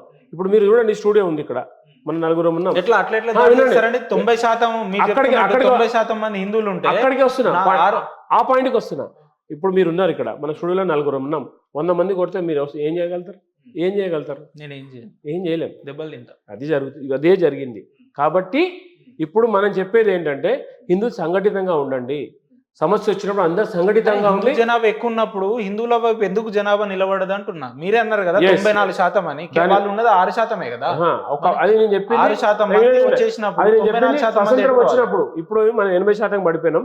ఈ 80%లో కూడా కులాలుగా విడిపోయినాం. ఇక్కడ జరిగింది విషయం ఏంటంటే మన కుల విభజన జరిగింది. ఇప్పుడు ఈ పొలిటికల్ అంతా ఎట్లా ఉందండి, కులాలుగా విడగొట్టాలి, పల్చగా చేయాలి. ఇప్పుడు హిందువులంతా ఒక్కటే ఎప్పుడవుతున్నాము, కులాలు పక్క పెట్టినప్పుడే హిందువులంతా ఒకటి అవుతున్నాం. మనం కులాలుగా విడిపోయాం. వీడు రెడ్డి, వీడు ఏది, వాడు అది, వాడు ఇది అని చెప్పేసి ఎక్కడికక్కడ పల్చగా. మీ ఉద్దేశంలో హిందూ అనే ఎవడైతే చెప్పుకొని తిరుగుతాడో వాడే మనిషి, వాడే వ్యక్తి. ఇతర మతస్థులు మనుషులు కాదు, వాళ్ళకి అసలు స్వభావం ఉండదు, ఆలోచనలు ఉండదు, ఎటువంటి ఫీలింగ్స్ ఉండదు, వాళ్ళు మనుషులు కాదన్నట్టే చూస్తారు మీరు. అంతే కదా మీరు చెప్పే విధానం అట్లే ఉంది. ఓకే, మీరు అడుగుతున్నారు. కుక్క ఉంటుంది, పెంచుకునే కుక్క ఉంటుంది, ఊర కుక్క ఉంటుంది. ఇప్పుడు కుక్కలన్నీ కుక్కలే, గుర్తుపెట్టుకోండి. ఊర కుక్క వ్యవహారం వేరే ఉంటుంది. అది అలా కూర్చుంటుంది, చక్కన పోయి కరిచేస్తుంది. పెంచుకున్న కుక్క కట్టేసి ఉంటుంది, అరుస్తుంది. ఇక్కడ జరిగేది ఏంటంటే మాబ్ బ్లించింగ్ అయ్యేది ఈ ఊర కుక్కలతోనే. మనం మాట్లాడుతున్నాం, వాళ్ళు దాడులు చేస్తున్నారు. ఇక్కడ జరిగేది అదే, మనం మాట్లాడుతున్నాం, వాళ్ళు దాడులు చేసేస్తున్నారు. కాబట్టి ఇప్పుడు హిందువులు చైతన్యం ఎందుకు అవుతున్నారంటే మేము కూడా ప్రతి దాడికి సిద్ధంగా ఉన్నాము అనే ఉద్దేశంతోనే ఉన్నారు. నేను దాడి చేసినప్పుడు ప్రతి దాడి చేయాల్సిందే. ఇప్పుడు నేను పోలీసు వచ్చేదాకా ఆగే పరిస్థితి లేదు. కాబట్టి ప్రతి దాడి జరుగుతున్నాయి. మీరు అన్నట్టుగా కొన్ని చోట్ల వాళ్ళు గుంపులుగా టార్గెట్ అయిపోయి, ఎందుకంటే ఇప్పుడు మీకు ఇప్పుడు ఉన్నటువంటి భయానక వాతావరణం ఎలా ఉందంటే కొట్టండి, మారో సాలోంక అంటున్నారు. పుల్లా వాళ్ళ మైకులలో చెప్పుకుంటున్నారు, వాళ్ళు కొట్టండి అని చెప్తున్నారు. మనం ఏం చెప్తున్నాము, వద్దురానైనా గొడవలు ఎందుకురా, మాట్లాడితే బాగుంటుందా, మాట్లాడదాం. ఈ మాట్లాడదాం కానీ తన్నులు పడతా ఉన్నాయి 40-50 ఏళ్ళ నుంచి. మనం ఇంకా పడుతున్నాం, భరిస్తూ ఉన్నాం. కాబట్టి ఇప్పుడు భరించే పరిస్థితి లేదు. మన వాళ్ళు కూడా చైతన్యం అయ్యారు. ఎవరైతే తన్నులు కొడతారో వాళ్ళని కొట్టే పరిస్థితి కూడా ఉంది. కాబట్టి ఆ స్థాయి దాకా వెళ్ళొద్దు అంటున్నాను. ఏమనిపించింది, ఏమంటారు, మీ నరాన్న హిందుత్వాన్ని నింపుకున్న ఒక వ్యక్తిగా అజయ్ బాబు అనే వ్యక్తి రాముడి మీద కావచ్చు, సీతమ్మ గారి మీద కావచ్చు, ఈ రకంగా మాట్లాడినప్పుడు ఆ పదజాలం మీరు విన్నప్పుడు మీకు ఏమనిపించింది? ఫస్ట్ అయితే టీవీ అలవడాలనిపించింది. బాగా కాస్ట్లీ ఆగినట్టున్నారు. కాస్ట్లీ కదా, నష్టపోయేది మళ్ళీ నేనే కదా. టీవీలో వచ్చినది పగలగొట్టాలనుకున్నా. ఫస్ట్ అందులో నేను కూడా ఉన్నా అండి. ఫస్ట్ అనుకున్నది ఏంటంటే టీవీలో వచ్చినది కూడా పగలగొట్టాలనుకున్నా. పగలగొట్టాలంటే ఏం చేయాలి, ఈయన పుంగి పగంచాలంటే ఫస్ట్ కంప్లైంట్ చేయాలి, న్యాయంగా పోరాడదాం అని చెప్పి ఫస్ట్ పోయి కంప్లైంట్ ఇచ్చిన. ఎత్తుకొచ్చారు, పుంగి బజాయిస్తారు. అది కామన్ కాదు, పోలీస్ పని. గతంలో కూడా హనీ జాన్సన్ అనేవాడు ఇలాగా వాగాడు, అమ్మవారిని నానా బూతులు తిట్టాడు, షార్ట్ వీడియో చేశాడు, నానా అసలు ఘోరంగా కంప్లైంట్ ఇచ్చారు, కేసు అయింది. ఎందుకు అందరు మీ లెక్క లీగల్ గా మాట్లాడితే బాగుంటది కదా, మరి ఎందుకు ప్రవీణ్ పగడాల చనిపోయిండు, ఇక నెక్స్ట్ నిన్నే చేసేదాన్ని అజయ్ బాబు గారిని బహిరంగంగా మెసేజ్ పంపడం ఎందుకు? ఎవరు పెట్టింది, ఎవరు? హిందువులే పెడుతున్నారని సమస్య లేదు. ఇక్కడ హిందువులు పెడుతున్నారని చెప్తున్నారు. క్రిస్టియన్ ముసుగులో ఉన్నటువంటి కొంతమంది చెప్తున్నారు. ఇక్కడ కూడా మనోళ్ళు పెట్టరు, అట్లా అవసరం లేదండి. ఒక చిన్న ఉదాహరణ చెప్తాను. ఇప్పుడు వాడు యాక్సిడెంట్ అయి చచ్చాడు, చంపారని ఎక్కడ డిక్లేర్ అవ్వలేదు, యాక్సిడెంట్ అయి చచ్చిపోయాడు. యాక్సిడెంట్ అయిందంటే అవి చూసారా మతోన్మాది, ఇదే చెప్తున్నాడు వాడు, మతోన్మాది. యాక్సిడెంట్ ఎలా చెప్తారు? యాక్సిడెంట్ కనబడుతున్నాడు, కళ్ళకు కనిపించినట్టు. వాడు తాగి ఊగుతున్నాడు, లారీ కింద పడబోయాడు, అక్కడ డివైడర్ గుద్దుకొని పడ్డాడు, ఎప్పుడు చూసినా చెప్తాడు. కొంతమంది పాస్టర్లు ఏమంటారంటే అది యాక్సిడెంట్ కాదు, కావాలని ఎవరో చేసిరు, బండి చెద్దరు కప్పుకున్నట్టు ఎట్లుంటది, లేదంటే గాగుల్స్ కి ఒక స్క్రాచ్ కూడా రాలేదు, మాస్క్ తీసి పక్కన పెట్టున్నది, ఇది ఎట్లా సాధ్యం అని అంటారు. చిన్న సలహా చెప్పనా, బండి ఎట్లా పడాలో కూడా నువ్వే చెప్తావా? నువ్వు యాక్సిడెంట్ అవుతుంది, బండి పడుతుంది, బండి అట్టెట్లా పడుతుంది అంటే బండిని ఎట్లా పడాలో నువ్వే చెప్తే మనకి యాక్సిడెంట్ ఎందుకు ఉంటుంది? దాన్ని యాక్సిడెంట్ అంటామా దాన్ని? సరే, ప్రీ ప్లాన్ మర్డర్ అంటున్నావు. అసలు పాస్టర్ అనేటోళ్ళు మందే తాగారు కదా, ఆయన వైన్ షాప్కి ఎందుకు పోయిండు, పోరు, అసలు ఇదంతా స్క్రిప్టెడ్ గా హిందువులే చేసిరు అంటారు. వైన్ ఏంటండి నాకు తెలియక అడుగుతున్నా. నువ్వు ఓపెన్ గా చర్చిలో ఇస్తున్నావు కదా యేసు రక్తం అని, అది ఏంటండి? వైన్ కదా, రెడ్ వైన్ కదా, ఓకే, మందు కదా, అది మందు తాగా అని చెప్పి మాటలు ఎందుకు ఇవన్నీ? అందుకే అంటున్నాను, గొర్రె ముసుగులో తోడేళ్ళు ఇవన్నీ. తోడేళ్ళు. వాళ్ళని గొర్రెలు అనడం ఎంతవరకు కరెక్ట్ అండి? వాళ్ళ దేవుడే చెప్పాడు కదండి, నేను గొర్రెల కాపరిని అని. ఓకే, వాళ్ళు నేను గొర్రెల కాపరిని, అన్ని గొర్రెలు అని చెప్పాడు. అందులో భయమే ఉందండి. గొర్రెని ఇప్పుడు కాదు 100 సార్లు చెప్తా నేను గొర్రె అని. క్రిస్టియన్స్ గొర్రెలు. ఎస్, గొర్రెలే. గొర్రెల కాపరి వాళ్ళ దేవుడు, వాళ్ళే చెప్తారు, బైబిల్లో ఉంది రాసి. సమస్య లేదు, వాళ్ళు కూడా ఒప్పుకుంటారు మేము గొర్రెలేమే, పాపులము మేము అంటాడు. పాపివా నువ్వు? ఓకే, నేనేమంటా పాపివా? మన పుట్టుక పాపి పుట్టుక కాదండి, ఇది ఎంతో పవిత్రమైన పుట్టుక, మనిషి పుట్టుక. మనకు జంతువులా పుట్టలేదు, మనం మనిషిలా పుట్టాం. మనకు ఎంతో ఆలోచన శక్తి ఉంటుంది. నేను పాపిని అంట, తల్లిదండ్రులు చేసేది పాపం అంట. ఇది ఎక్కడ? మీరు చూడండి, బైబుల్ అలాంటివి ఉన్నాయి, అట్లే మాట్లాడతారు మళ్ళీ వాళ్ళు. సమస్య లేదు. ఇక్కడ మీరు పొద్దున్నే మనం ఏదైతే మనం వెంకటేశ్వర స్వామి పాటలు వింటుంటాం కదా, గాయత్రి మంత్రం గాని ఇంకో మంత్రం గాని వింటూ ఉంటాం కదా, శ్రీనివాస గోవింద అని కానీ. ఈ మధ్యలో వాళ్ళ పాటలు కూడా వింటున్నట్టున్నారు. ఏసయ్య గోవింద అని పెడుతున్నారు, కొబ్బరికాయలు కొడుతున్నారు, యాటను కోస్తున్నారు, బోనాలు తీస్తున్నారు. ఉపేందర్ గారు ఏమంటా అంటే వాళ్ళ మతమే copy paste. Okay, copy paste మతం. వాళ్ళకి ఎవరు చెప్పారండి బైబిల్లో సూక్తులన్నీ? ఎక్కడి నుంచి వచ్చాయండి? వాళ్ళు ఖురాన్ నుంచి తీసుకున్నాయి. వీళ్ళు ఏమైనా పుట్టించినాయి ఏమైనా వీళ్ళు రాసినా? వాళ్ళు తీసుకునే కదా, ఎక్కడి నుంచి కాపీ పేస్టే కదా. వీళ్ళు సృష్టించిన ఏమి లేవు. అంటే వీళ్ళు పెద్దగా వీళ్ళకు దైవతతో వచ్చి చెప్పింది ఏమి లేదు. ఇక్కడ జరిగేది ఏంటంటే మన ప్రతి శ్లోకంలో 100 అర్థాలు ఉన్నాయి. ఓకే, 10 మందికి మంచి చేసి ఎక్కడ చంపమని చెప్పలేదు మన దాంట్లో ఎక్కడ కూడా. కానీ వీడు చంపు చావు ఏమైనా చేయి ధర్మం కోసం. అసలు ఈ దేశానికి వచ్చిందే చంపడానికి, వాళ్ళు చంపడానికి వచ్చారు మనల్ని. ఎట్లా పాసిబుల్ అయిద్దన్న? ఒక వ్యక్తి 10-15 ఏళ్ల నుంచి కాలు పనిచేయవట, ఒక పాస్టర్ దగ్గర పోగానే ఆమెన్ అంటాడు. హోమ్ ఆమెన్ కాదు, చుట్ అంటాడు. రే నీ అమ్మ చుట్ ఏంది ఆయన? ఇప్పుడు చుట్ అన్నాడు వాడు, కలవరి టెంపుల్ ఉన్నాడు కదా సతీష్, వాడు పోయి హాస్పిటల్లో ట్రీట్మెంట్ చేసుకుంటాడు, ఇక్కడ చుట్ అంటాడు. అంటే ఎవరిని చూతే చేస్తారు మీరు? ఓకే, చూతే మనంచుడే అంతా, చూట్ కాదు, ఏం కాదు. ఇప్పుడు చూడండి, కరోనా వచ్చి ఎంతమంది చచ్చిపోయారండి? మరి మీరు ఎందుకో భూట్ అని చేయలేదు? పాస్టర్లకు కరోనా రాలేదా? వచ్చింది కదా, మరి ఎక్కడ పోయింది మీ దేవుడు? ఎంత ఫేక్ వ్యాపారం. వాళ్ళు ఏమంటారు అంటే వ్యాపారం ఇదంతా. ఇదే సనాతన ధర్మంలో ఒక దళితుడిని గుడికి రాని అన్న సంస్కృతి వాళ్ళ దాంట్లో ఉంది. మేము దళితులు లేదంటే గిరిజనులని తేడా లేకుండా అందరినీ దగ్గర చేసుకునే సంస్కృతి మా దగ్గర ఉంది అని అంటారు వాళ్ళు. ఉపేందర్ గారు ఒక మాట మాట్లాడతానండి. మీరు దేవాలయాలు అన్నీ వెళ్తారు కదా, అన్ని దేవాలయాలు వెళ్తారు కదా, ఎక్కడన్నా దళితుడు రావదని బోర్డు ఉందండి? ఇప్పుడు లేదు, కానీ వాళ్ళు అంటారు గతంలో అట్లా జరిగింది. నేను అక్కడికి వస్తున్నా, ఎక్కడో జరిగిందని తీసుకొచ్చి భూతద్దంలో పెట్టి చూపించి ఇది బూచి అంటే ఎట్లా అవుతుంది? కాదు కదా. సమాజం మారింది, అందుకే అంటే చైతన్యమైన సమాజం జరుగుతున్నాయి. మీరు అన్నట్టుగా ఎక్కడో చిన్న ఇన్సిడెంట్ జరుగుతుంది, అదే మొత్తం ప్రపంచం అంతా హిందువులంతా అదే అంటే కరెక్ట్ కాదు కదా. మీరు అట్ట ఆలోచించండి. ఇక్కడ జరిగి ఉండొచ్చు ఒకప్పుడు, మనకు ఈ యొక్క చదువుకొని పరిస్థితిలో అప్పుడు ఆ పరిస్థితులు జరిగి ఉండొచ్చు, కాదనట్లేదు. దాన్ని ఇప్పటి వరకు కూడా అదే చూపిస్తారు. బుచ్చి చూపించి ఏం చెప్తున్నారు? చూసారా, దళితులు రాని దళితులు. అది ఇప్పుడు మీరు అజయ్ బాబు గారి మీద కేసు పెట్టిర్రు, మీ కేసుని సుమోటోగా తీసుకొని వాళ్ళు ఫైల్ చేసి ఇప్పుడు ఆ వ్యక్తి జైల్లో ఉన్నాడు. మరి మీకేం ఫోన్ కాల్స్ గిట్ల ఏమో వచ్చాయి? మీకు అది చెప్దాం అనుకుంటున్నాను. ఎస్, చేస్తారా? వాళ్ళ బావమరిది ఫోన్ చేసిండు. చేస్తురా? రాజు అంట. చేస్తారా? చేసిర్రు. చూపెట్టాలా? కాలేజ్ చూపెట్టాలా? నాకెందుకు అనుమానంగా ఉంది. నా ఫోన్ ఇక్కడ. వాళ్ళ బావమరిది చేసిందా? వాళ్ళ బావమరిది చేసిండు. రాత్రి 1:30 చేసి ఏమంటుండు? సార్ రవీందర్ రెడ్డి గారా అంటే చెప్పండి అన్న. సార్ అన్నాడా? ఒరే రవీందర్ రెడ్డి అని. ఒరే గిరాన్లే సార్ అన్నాడు. సార్ రవీందర్ రెడ్డి గానే పొలైట్ గా మాట్లాడి వాడు తిట్టే పరిస్థితి ఉంటే నేను ఊరుకోం కదా, నేను కూడా తిడతా. అయితే ఏం జరిగిందంటే ఇక్కడ దిలీప్ అని ట్రూ కాలర్లో వచ్చింది. అతను రాజు అని చెప్పాడు.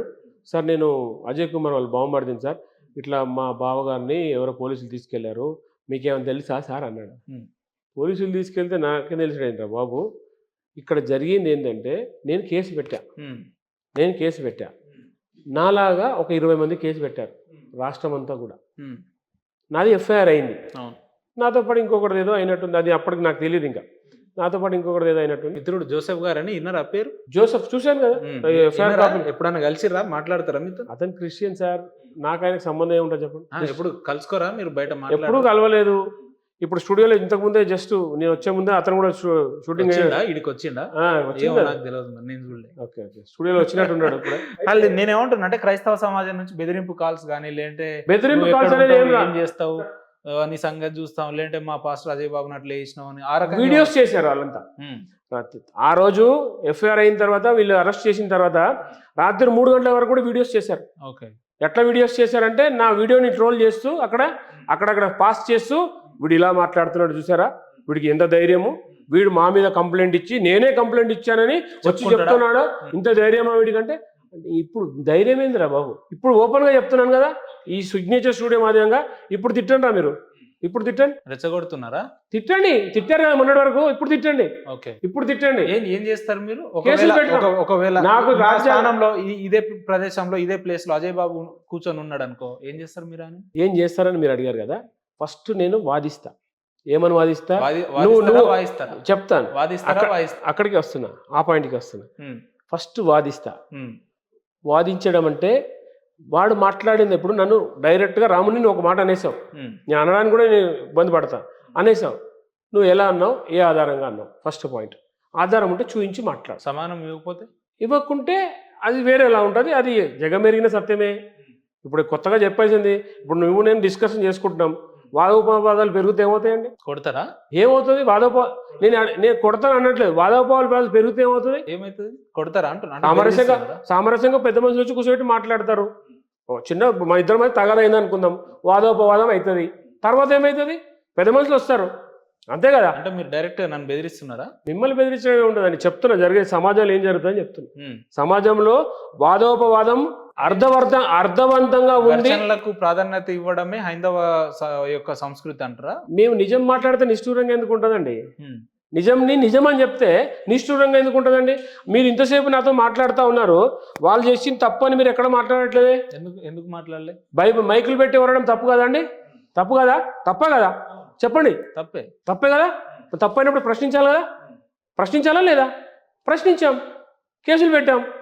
ఇప్పుడు అజయ్ గారు కూర్చొని నా ముందు మాట్లాడితే కూడా అడుగుతా, ఫస్ట్ ఖచ్చితంగా అడుగుతా. తప్పు చేస్తే తప్పే అడుగుతా, లేదు నాది కరెక్ట్ అంటే దానికి సమాధానం చెప్తాం, కుల్లా చెప్తాం, దానికి సమాధానం చెప్తాం. నేనేమంటున్నా అంటే ఇదే అంటే మీరు చెప్తున్నట్టు హైందవ సోదరుల ఏమంటారు మనోభావాలు దెబ్బతీసే విధంగా వారు మాట్లాడుంటే వారి మీద మీరు యాక్షన్ లీగల్ గా బాగుంది. కానీ ఇది ఆయన ఒక్కడే ఇట్లా చేస్తలేడు కదా, చాలా జరుగుతున్నాయి, హిందువుల మీద దాడులు జరుగుతున్నాయి, లేదంటే ఇతర అనేకమైన కార్యకలాపాలు చేస్తున్నారు. అప్పుడు ఎటుపోయారు? ఉపేందర్ గారు, నేను ఏమంటానంటే క్రైస్తవులలో కూడా మీకు పాయింట్ ఆఫ్ వ్యూ, ఇప్పుడు జోసెఫ్ గారు మనం చూసాం, అలాంటి వాళ్ళు కూడా ఉన్నారు.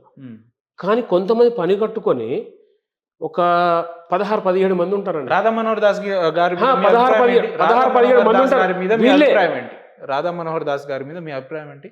వారు ధర్మ ప్రచారకులు అంతేనా, లేదంటే ధర్మ ప్రచారం పేరు మీద ముసుగులో ఉండి మతాలను రెచ్చగొట్టే మనిషి అట్లా ఏమైనా ఉందా మీకు? మతాలను రెచ్చగొట్టడం ఏంటండి? నా మతం గురించి చెప్పి కూడా రెచ్చిపోవడం ఏంటి? నేను ఇప్పుడు మీరు కూడా రెచ్చగొట్టడం అంటున్నా. అప్పటి నుంచి నేను చూస్తున్నా, మీరు రెచ్చగొడుతున్నారు. ఇప్పుడు నేనేమంటానంటే మీరే రెచ్చగొడుతున్నారు. ఎందుకంటే ఒక క్వశ్చన్ మీరు 3 సార్లు అడుగుతున్నారు నన్ను, మీరు గమనించండి, 3 సార్లు అడుగుతున్నారు. ఇక్కడ ధర్మం చేసే వాళ్ళంతా కూడా దాడులు చేయాలంటున్నారు. మీరు దాడులు చేయాలి నేను చెప్పడం కదా, 3 సార్లు మీరే చెప్తున్నారు ఇండైరెక్ట్ గా, దాడి చేయమని చెప్పి. అలాంటి పరిస్థితి కనబడుతుంది ఇక్కడ. నేను చెప్పట్లేదు. నేనేమంటున్నా అంటే ఇప్పుడు మీరు ఇంతకుముందు అన్నారు రాధా మనోహర్ గారి గురించి అడిగారు, నేను ధర్మ ప్రచారకులు అన్నా, మీరేమన్నారు? దానికి ఏమన్నారు? ధర్మ ప్రచారకులేనా, లేదంటే ఇంకా 3 సార్లు అంటున్నారు. ఇంకా ఏం లేదు ఇక్కడ. నేను ఆ రకంగా ఎందుకు అడగాల్సి వచ్చిందంటే మీరు ఏమన్నారు, కొంతమంది పని కట్టుకొని అని, అంటే ఆ పని కట్టుకున్న వాళ్ళు ఎవరు అని నా ప్రశ్న. ఆ పని కట్టుకున్న ఎవరు? విద్వేషాలు ఒక 16 మంది పాస్టర్లు ఉన్నారు తెలంగాణ ఆంధ్రాలో. ఒక 16 మంది పాస్టర్లలోనే ఉన్నాడు తప్ప హైందవ సమాజం ఎప్పుడు దాడులకు ప్రేరేపించదండి. ఎప్పుడు చూడండి, దాడులకు ఎప్పుడు ప్రేరేపించదు. ప్రతి దాడికే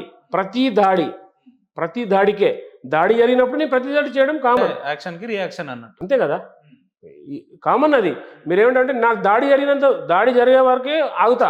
నేను దాడి అంటే జరగక ముందే నేను టిట్ ఫర్ టాట్లో ఉండట్లేదు. నేను దాడి పడుతున్నా, నేను ఇన్ని సంవత్సరాల నుంచి పడుతున్నా, ఇప్పుడు పడే ఓపిక లేదు. దాడి చేస్తే దాడి చేయడానికి రెడీగా ఉంటుంది, కుల్లా దాడి చేయడానికి రెడీగా ఉన్నాం.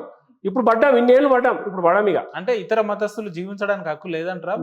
మీరు ఎంతసేపు ఇతర మతస్థులు జీవిస్తున్నారు కాబట్టే వాళ్ళ 4% 16%కి వచ్చింది, వాళ్ళ 0% 6%కి వచ్చింది. 16 నుంచి ఇంకేమైనా పెరుగుతుందా తగ్గుతుందా? సార్ మనం ఇలాగే ఉంటే మీరు అన్నట్టుగానే శాంతిగా మీరు ఒక మాట అన్నారు ఇంతకు ముందు నన్ను కొడితే నేను వెళ్ళిపోతా పక్కకు అన్నారు. అలాగే ఉంటే మనం మైనారిటీలోకి వస్తాం కంపల్సరీ. ఇప్పుడు చూడండి బంగ్లాదేశ్ చూడండి, అంటే బంగ్లాదేశ్ చూసుకోండి సార్ పరిస్థితి ఏంది. హిందువులలో రాను రాను చైతన్యం తగ్గిపోతుందన్న. చైతన్యం వస్తుంది కూడా. ఇవాళ హిందూ మేలుకున్నాడు, 100% హిందూ మాట్లాడుతున్నాడు. ఏం చేస్తున్నాడు? దాని ధర్మాన్ని కాపాడుకుంటాడు. హిందూ ధర్మం పేరు మీద హిందువులు చేస్తున్న పని ఏంది? ధర్మ ప్రచారం, ధర్మ రక్షణ. ధర్మ రక్షణ. ధర్మం అంటే ఏంటన్నాడు? వినాయకుడిని పెడతాం కదా మనందరం, 9-10 రోజులు పూజ చేసుకుంటాం కదా. ఏం రోజు సాయంత్రం అక్కడ ఎటువంటి పాటలు పెట్టుకుంటున్నాం మనం, ఎక్కడ ఏం చేసుకొని పోతున్నాం, అదా మన సంస్కృతి అంటే. ఒక్క నిమిషం, అటువంటి వాళ్ళకు కూడా మనం సమానం చెప్పే స్టేజ్ లో మనం ఉండాలి. ఒక్కసారి మీరు ఇక్కడ ఆగండి. నా నా నా ఇంటర్వ్యూ భక్తి వన్లో ఉంది, భక్తి వన్లో నా ఇంటర్వ్యూ ఉంది, మీరు చూడండి కావాలంటే. ఈ వినాయక మండలి ఎలా నిర్వహించుకోవాలి క్లియర్ కట్గా చెప్పాం. మీరు అన్నట్టుగా కొన్ని చోట్ల జరుగుతున్నాయి, జరగట్లేదని నేను ఇప్పుడు కూడా చెప్తున్నా. కొన్ని చోట్ల జరుగుతున్నాయి తెలిసి తెలియక. జరుగుతున్నప్పుడు వారికి చెప్పాల్సిన బాధ్యత మాది కాబట్టి చెప్తున్నాం, వాళ్ళకి అవేర్నెస్ ఇస్తున్నాం. బాబు వినాయక మండపం అంటే మీలాంటి హిందూ పరిరక్షకులు అంటే కేవలం ఇతర మతస్థులనే కాకుండా మన దాంట్లో ఉన్న లోపాలను కూడా ఎత్తి చూపితే, లేదంటే వాళ్ళ మీద కూడా కార్యాచరణ తీసుకుంటే బాగుంటది అనేది నా 100%గా ధర్మం విషయంలో ఎవడు తప్పు చేసినా మా దృష్టిలో ఒక్కడే.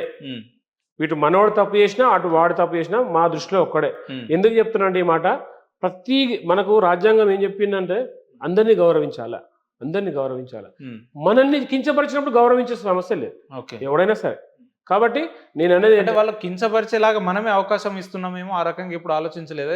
ఎట్లా అంటే ఇక్కడ హిందువులు ఉన్నారు, వాళ్ళ భక్తిని ఆసరాగా చేసుకొని చాలా మంది బావాల పేర్ల మీద, లేదంటే అయ్యగారుల పేర్ల మీద, లేదంటే స్వామిల పేరు మీద తిరుగుతున్నారు. మరి వాళ్ళందరినీ వాళ్ళు నెగిటివ్ గా చూస్తారు కదా ఇతర మతస్థులు. మరి దానికి సమానం ఎవరు చెప్పారు? మనకి ఇంతమంది స్వామీజీలు ఉన్నారు, మతం మార్మని ఏ స్వామి చెప్పడండి. మీరు చూడండి, హిందూ మతం మారమని ఎక్కడ చెప్తారా? పాస్టర్లే చెప్తున్నారు.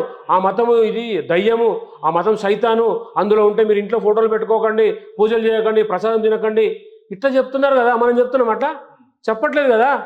మనం ఏం చెప్తున్నాం బాబు, నీ ధర్మాన్ని. వాళ్ళు ఏమంటారంటే మీ గ్రంథాలు ఏ ఒక్క హిందువుల ఇంట్లో కూడా మహాభారతం రామాయణం ఉండదు, కానీ మా క్రిస్టియన్ల ఇంట్లో ప్రతి ఒక్కరి దగ్గర బైబిల్ ఉంటుంది. మేము పొద్దున్న చదువుతాం, మధ్యాహ్నం చదువుతాం, సాయంత్రం చదువుతాం. మేము మతం మార్చడం అంటే మా మతాల గురించి చెప్పాలని చెప్పి బైబిల్లో ఉంటుంది తప్ప మీరు ఎక్కడ మతాల గురించి ఎందుకు చెప్పుకోరు? మీరు మీ బైబిల్లో సైతాన్ ఉందా? నా బైబిల్లో సైతాన్ లేదే. సైతాన్ ఎవరండి చెప్పండి? సైతాన్ ఎవరు? మీ మతంలో ఉన్నటువంటి గ్రంథంలో సైతాన్ ఎవరు చెప్పండి? ఇక్కడ అర్థమవుతుంది కదా ఏ మతం ఏందో. కాబట్టి నేను అనేది ఏంటంటే ఆ మతం పని కట్టుకొని మన భారతదేశానికి వచ్చిందే మతం మార్చడానికి. వాళ్ళ పని అదే. వాళ్ళు దాన్ని ఏమంటారు, సువార్త ప్రకటించాలంట. నువ్వు చర్చి కట్టుకుంటున్నావు, ఒక 10 ఇండ్లు ఉండగానే ఒక చర్చి కడతావు, అక్కడ ఒక క్రిస్టియన్ ఉండడు, నువ్వు చర్చి కడుతున్నావు ఇల్లీగల్గా, నాట్ లీగల్, ఇల్లీగల్గా చర్చి కడుతున్నావు. ఇల్లీగల్గా కట్టడం ఇల్లీగలా? ఎస్. చర్చిలు ఉండడం ఇల్లీగలా? ఎస్. ఎందుకట్లా? ఒక చర్చి నిర్మాణం కావాలంటే రాజ్యాంగంలో ఉన్నటువంటి ఆ చుట్టుపక్కల వారు 5% క్రిస్టియన్స్ ఉండాలా. ఇప్పుడు ఉన్న చర్చిలంతా illegal. 100% illegal. 99.1%, only 1% legal. 100% illegal. 99% illegal, 1% illegal. Okay. ఆ 1% కూడా స్వతంత్రం రాకముందు కట్టినటువంటి చర్చిలు. అంటే ఇప్పుడు 2-3 ఫ్లోర్లు ఉండి పైన ఒక యేసు సిలువ ఉండడం ఇదంతా ఇల్లీగల్ కాదంటారా? మత ప్రచారం జరుగుతుంది కదా, ఇల్లీగలే. ఇప్పుడు చెప్తాను, నా దగ్గర బోల్డ్ ఎవిడెన్స్ ఉంది. ప్రతి జిల్లాలో ఎన్ని చర్చిలు ఉన్నాయి చెప్తా నేను. ఇల్లీగల్ చర్చిలు. ఇప్పుడు చర్చి నిర్మాణం అవుతుంది, చర్చి నిర్మాణం అయినప్పుడు నువ్వు ప్రార్థన లోపల చేసుకో. మైక్ పెట్టుకోవడం ఎందుకండి? పెట్టుకున్నావు మైక్ పెట్టి దేవుడు తిట్టడం ఎందుకండి? అంటే నువ్వు వచ్చినది కారణం ఏంటి? పక్క ద్వేషించాలి అంతే. నీ దగ్గరకు వస్తే నువ్వు చెప్పుకో, నా దగ్గరకు వచ్చావు నువ్వు చెప్పుకో. ఇంటింటి తిరిగి కరపత్రాలు పంచడం ఎందుకండి? నా దేవుడు గొప్ప అని చెప్పుకోవడం ఎందుకండి? సైతాన్ చెప్పుకోవడం ఏంటండి? అంటే ఇక్కడ జరిగేది ఏంటంటే ఉద్దేశపూర్వకంగా భారతదేశంలో మత ప్రచారం లీగల్గా జరుగుతుంది. దాన్ని మేము ఖండిస్తా ఉన్నాం. ఇది తప్పురాని అంటున్నాం. పాంప్లెంట్లు ఇవ్వడం వరకు ఓకే, వాళ్ళు ఇస్తుండొచ్చు, దాన్ని కాదనను. కానీ మత మార్పిడి చేయమని అయితే ఒక మనిషి మీద కత్తి పెట్టి అయితే వాళ్ళు ఆ రకంగా ప్రేరేపిస్తలేరు. ఇక్కడికి మన ఆలోచనకు లేదు. ఇక్కడికి వస్తున్నాను సార్. నేను ఇక్కడ కూర్చొని మిమ్మల్ని ఏడిపించవచ్చు, నవ్వుపించవచ్చు. ఎట్లా మాట, అంతే కదా. మాటతోనే కదా. నేను తిడితే నువ్వు బాధపడతావు, మనసు బాధ అవుతుంది. నేను బాధపడను. నవ్వుతున్నావు. ఇప్పుడు ఇంతకు జోకేసి నవ్వినావు కదా. ఏంటండి నవ్వు వస్తుందా మనిషికి? ఎందుకు వస్తుందండి? ఎందుకు వస్తుంది నవ్వు? చిన్న ఉదాహరణ చెప్పండి. ఏదన్నా చిన్న కామెడీ చేస్తే వస్తుంది కదా. నేను కితకితలు పెట్టలేదు కదా. అంటే నేను మాటతోనే వస్తుంది. పాయింట్ క్యాచ్ చేయండి. ఇక్కడ నా మాటతోనే మీరు నవ్వుతున్నారు. అంటే వాళ్ళు మాట్లాడే విధానం అక్కడికే వస్తున్నా, ఆ పాయింట్కి వస్తున్నాను నేను. మాటలతో మాయ చేస్తూ అమాయకమైన హిందువులను మత మార్పిడి చేస్తున్నారు. ఓకే, క్లియర్ కట్గా చెప్తున్నాను. ఈ కరపత్రాలు ఎందుకంటే వందలు కొట్టేది, మీరు వేలు కొట్టేది కేవలము మతం మార్చడానికే. ఇక్కడ చూడండి, మీరు ఒక కరపత్రం చదివినప్పుడు ఏదైనా ఇంట్రెస్టెడ్ ఉంటే తీసి జైల్లో పెట్టుకుంటారు, అవునా? లేదంటే పడేస్తారు. ఇక్కడ ఏం చేస్తారు, ఆ పాయింట్స్ అన్నీ కూడా మనకు టచ్ అయ్యేలాగా పెడతారు. ప్రతి ఒక్కరు ఆర్థికంగా ఇబ్బంది ఉన్నది, ప్రతి ఒక్కరికి ఉంటుంది, శారీరకంగా కూడా ఏదో రోగం ఉంటుంది. ఇవి పాయింట్అవుట్ చేస్తారు. నీకు బీపీ తగ్గిస్తాం, మీకు రోగాలు కాళ్ళ నొప్పులు లేనాడు ఓడండి, ఇవాళ మోకాళ్ళు నీళ్ళు తాగకుండా కాళ్ళు వస్తాయి, అవి తక్కువ చేస్తాం. నువ్వేం చేస్తున్నావు, చర్చికి పిలిచి వైన్ ఇస్తున్నావు, వైన్ ఇచ్చి ఏం చేస్తున్నావు, అడిక్ట్ చేస్తున్నావు, అంటే నీకు అలవాటు చేస్తున్నావు, చేసి వాడిని నీ బానిసగా చేస్తున్నావు. ఇది మత మార్పిడి కాదా? ఓకే, మత మార్పిడి కాదండి, చేస్తున్నాడు కదా మత మార్పిడి, క్లియర్గా ఓపెన్గా చేస్తున్నాడు.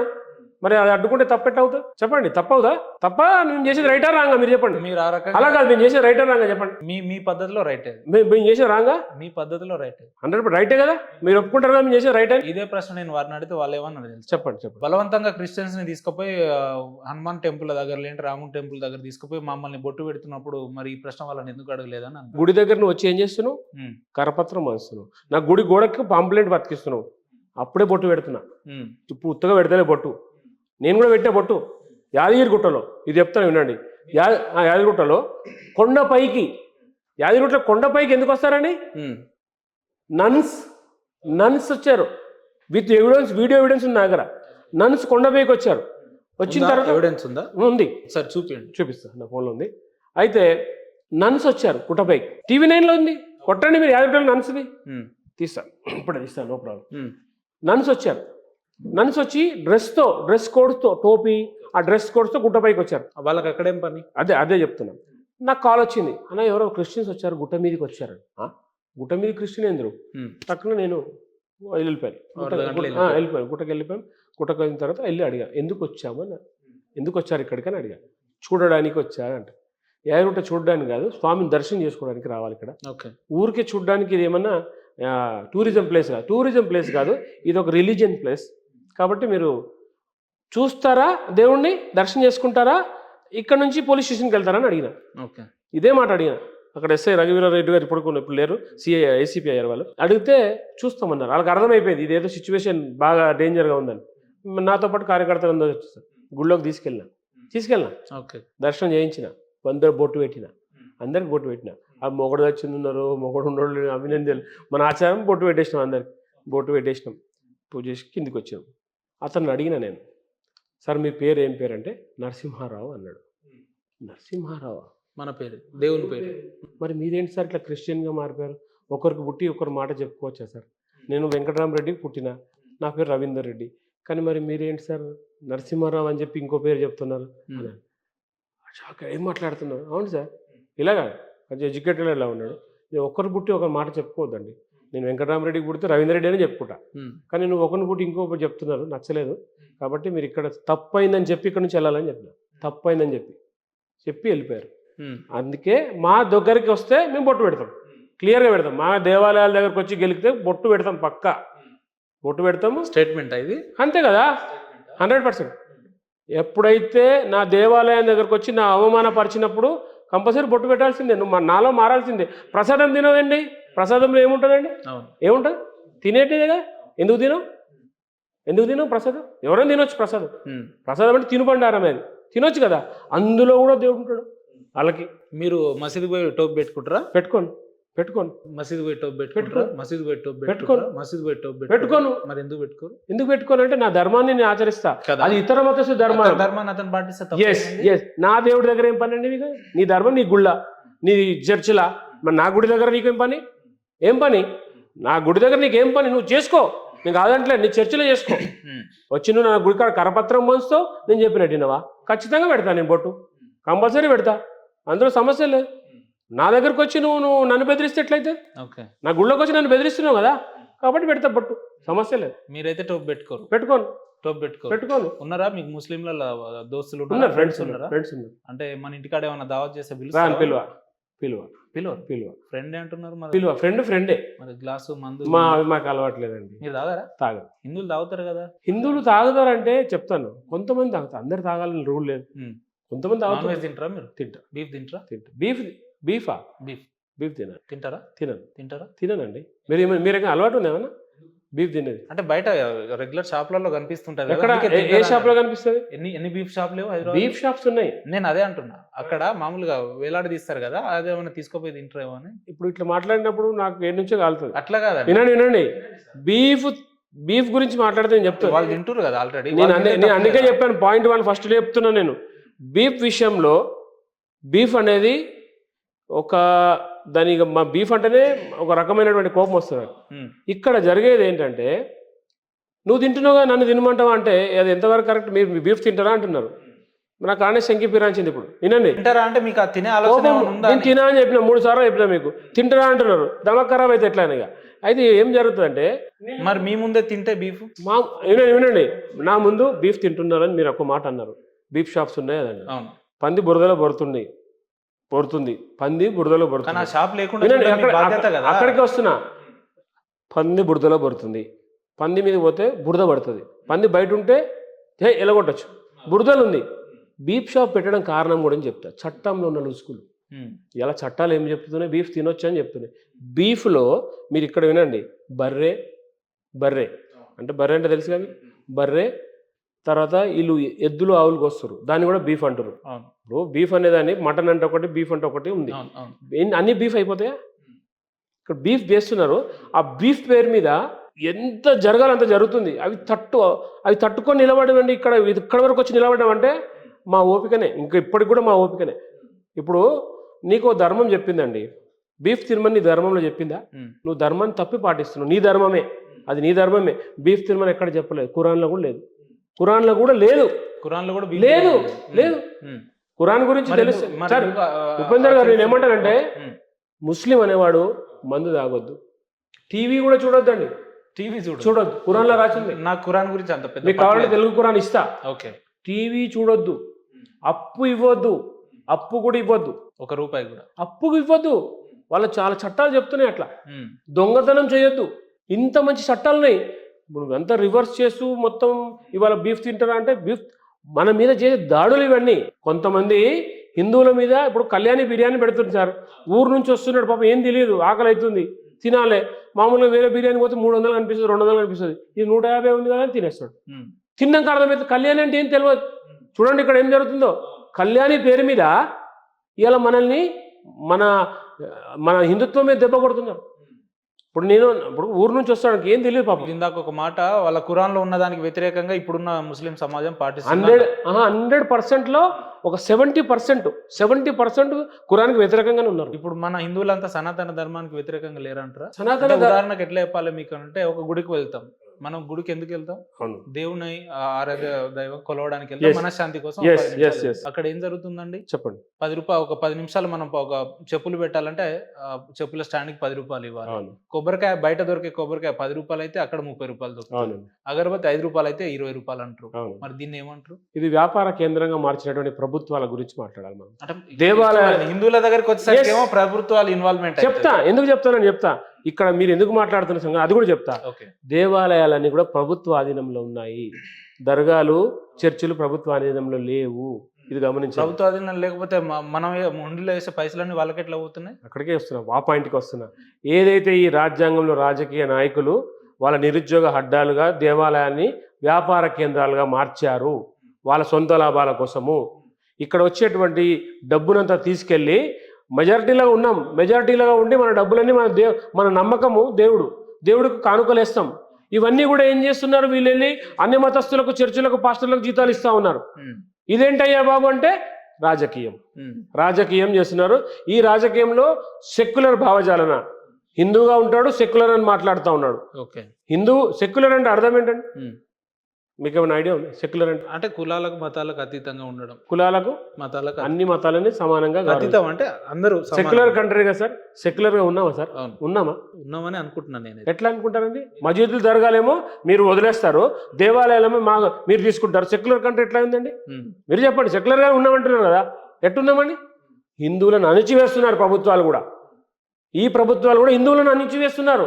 నువ్వు ఈ రాష్ట్రంలో, మన హిందూ దేశంలో మన పండుగ మనం చేసుకోవాలంటే పర్మిషన్ కావాలన్నా? ఇది ఎక్కడ రాజ్యాంగం అండి? నా పండుగ నేను చేసుకోవాలంటే పర్మిషన్ కావాలి. పండగ లెక్క చేసుకుంటే ఇబ్బంది ఏం లేదు కానీ పండుగ అంటే వేరే రకంగా సార్ పండుగ అంటే చేసుకుంటే అర్థం చెప్పండి సార్. పండుగ అంటే అర్థం చెప్పండి.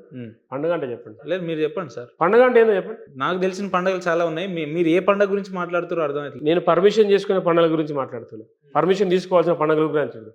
ఇవాళ నా ఆంజనేయ స్వామి శోభాయాత్ర చేసుకోవాలి. ఇవాళ రేపు వచ్చేటువంటి 12వ తారీఖు శోభాయాత్ర, ఆంజనేయ స్వామి శోభాయాత్ర జరుగుతుంది. ఎందుకు జరుగుతుంది అంటే ఆయన శ్రీలంకకు వెళ్ళి అమ్మవారి జాడ కనుక్కొని వచ్చినటువంటి యాత్ర విజయ యాత్ర. ఆ యాత్ర చేసుకొని నీ పర్మిషన్ తీసుకోవాలన్నా చెప్పండి. ఇది రాముడు పుట్టిన నెలనా కాదా? అవునా? మరి నా నెలలో నీ పర్మిషన్ కావాలన్నా? ఇది రాజ్యాంగం ఇచ్చిన హక్కు మనకి. ఇది సెక్యులర్ కంట్రీ ఇది. కాబట్టి హిందూ కంట్రీగా మారాల్సిన అవసరం ఉంది. అంటే మీరు ఆ లెక్కను చూసుకుంటే రాజ్యాంగాన్ని మార్చాల్సిన అవసరం ఎంతైనా ఉంది. రాజ్యాంగం మారాల్సిన అవసరం ఉంది. గతంలో కేసీఆర్ గారు ఈ స్టేట్మెంట్ ఇచ్చినందుకే ఓడిపోయాడు. మరి మీరు కూడా అట్లే మాట్లాడారు. రాజ్యాంగం ఎట్లా సార్? నేను పొలిటికల్ లీడర్ కాదు సార్. వాళ్ళు హిందూగాడు బొందుగాడు కూడా అన్నాడు. మరి కేసీఆర్ అన్నాడా లేదా? ఓడిపోయాడు. రాజ్యాంగం మార్చాల్సిన ఎందుకు అవసరం ఉందంటే సమాన హక్కులు కల్పించాలి. సమాన హక్కులు కల్పించాలంటే కొత్త చట్టాలు రావాలి. కొత్త చట్టాలు రావాల్సిందే. ఇప్పుడు చూడు, భారతదేశంలో చొరబాటుదారులు ఎట్లా వస్తున్నారండి? బంగ్లాదేశ్, మయన్మార్ వచ్చి ఇక్కడ ఆధార్ కార్డు తీసుకుంటున్నారు. మన చట్టంలో ఉన్న రుసుగులే కదా. యూసీసీ బిల్ అవసరమా లేదా మనకి? ఇప్పుడు అవసరమా కదా? అవసరం. అందుకే చట్టాలు మార్చాలి. చట్టాలు మార్చాలనే మా కోరిక.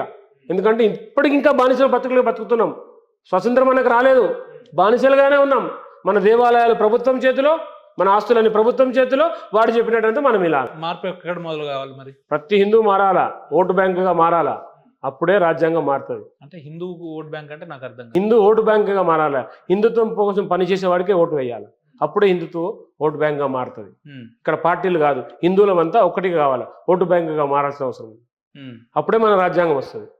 అప్పుడు మన రాజ్యం వస్తుంది. అదే రామరాజ్యం. ఒక అజయ్ బాబు గారి పంచాయతీ ఇంత దూరం తీసుకొచ్చింది.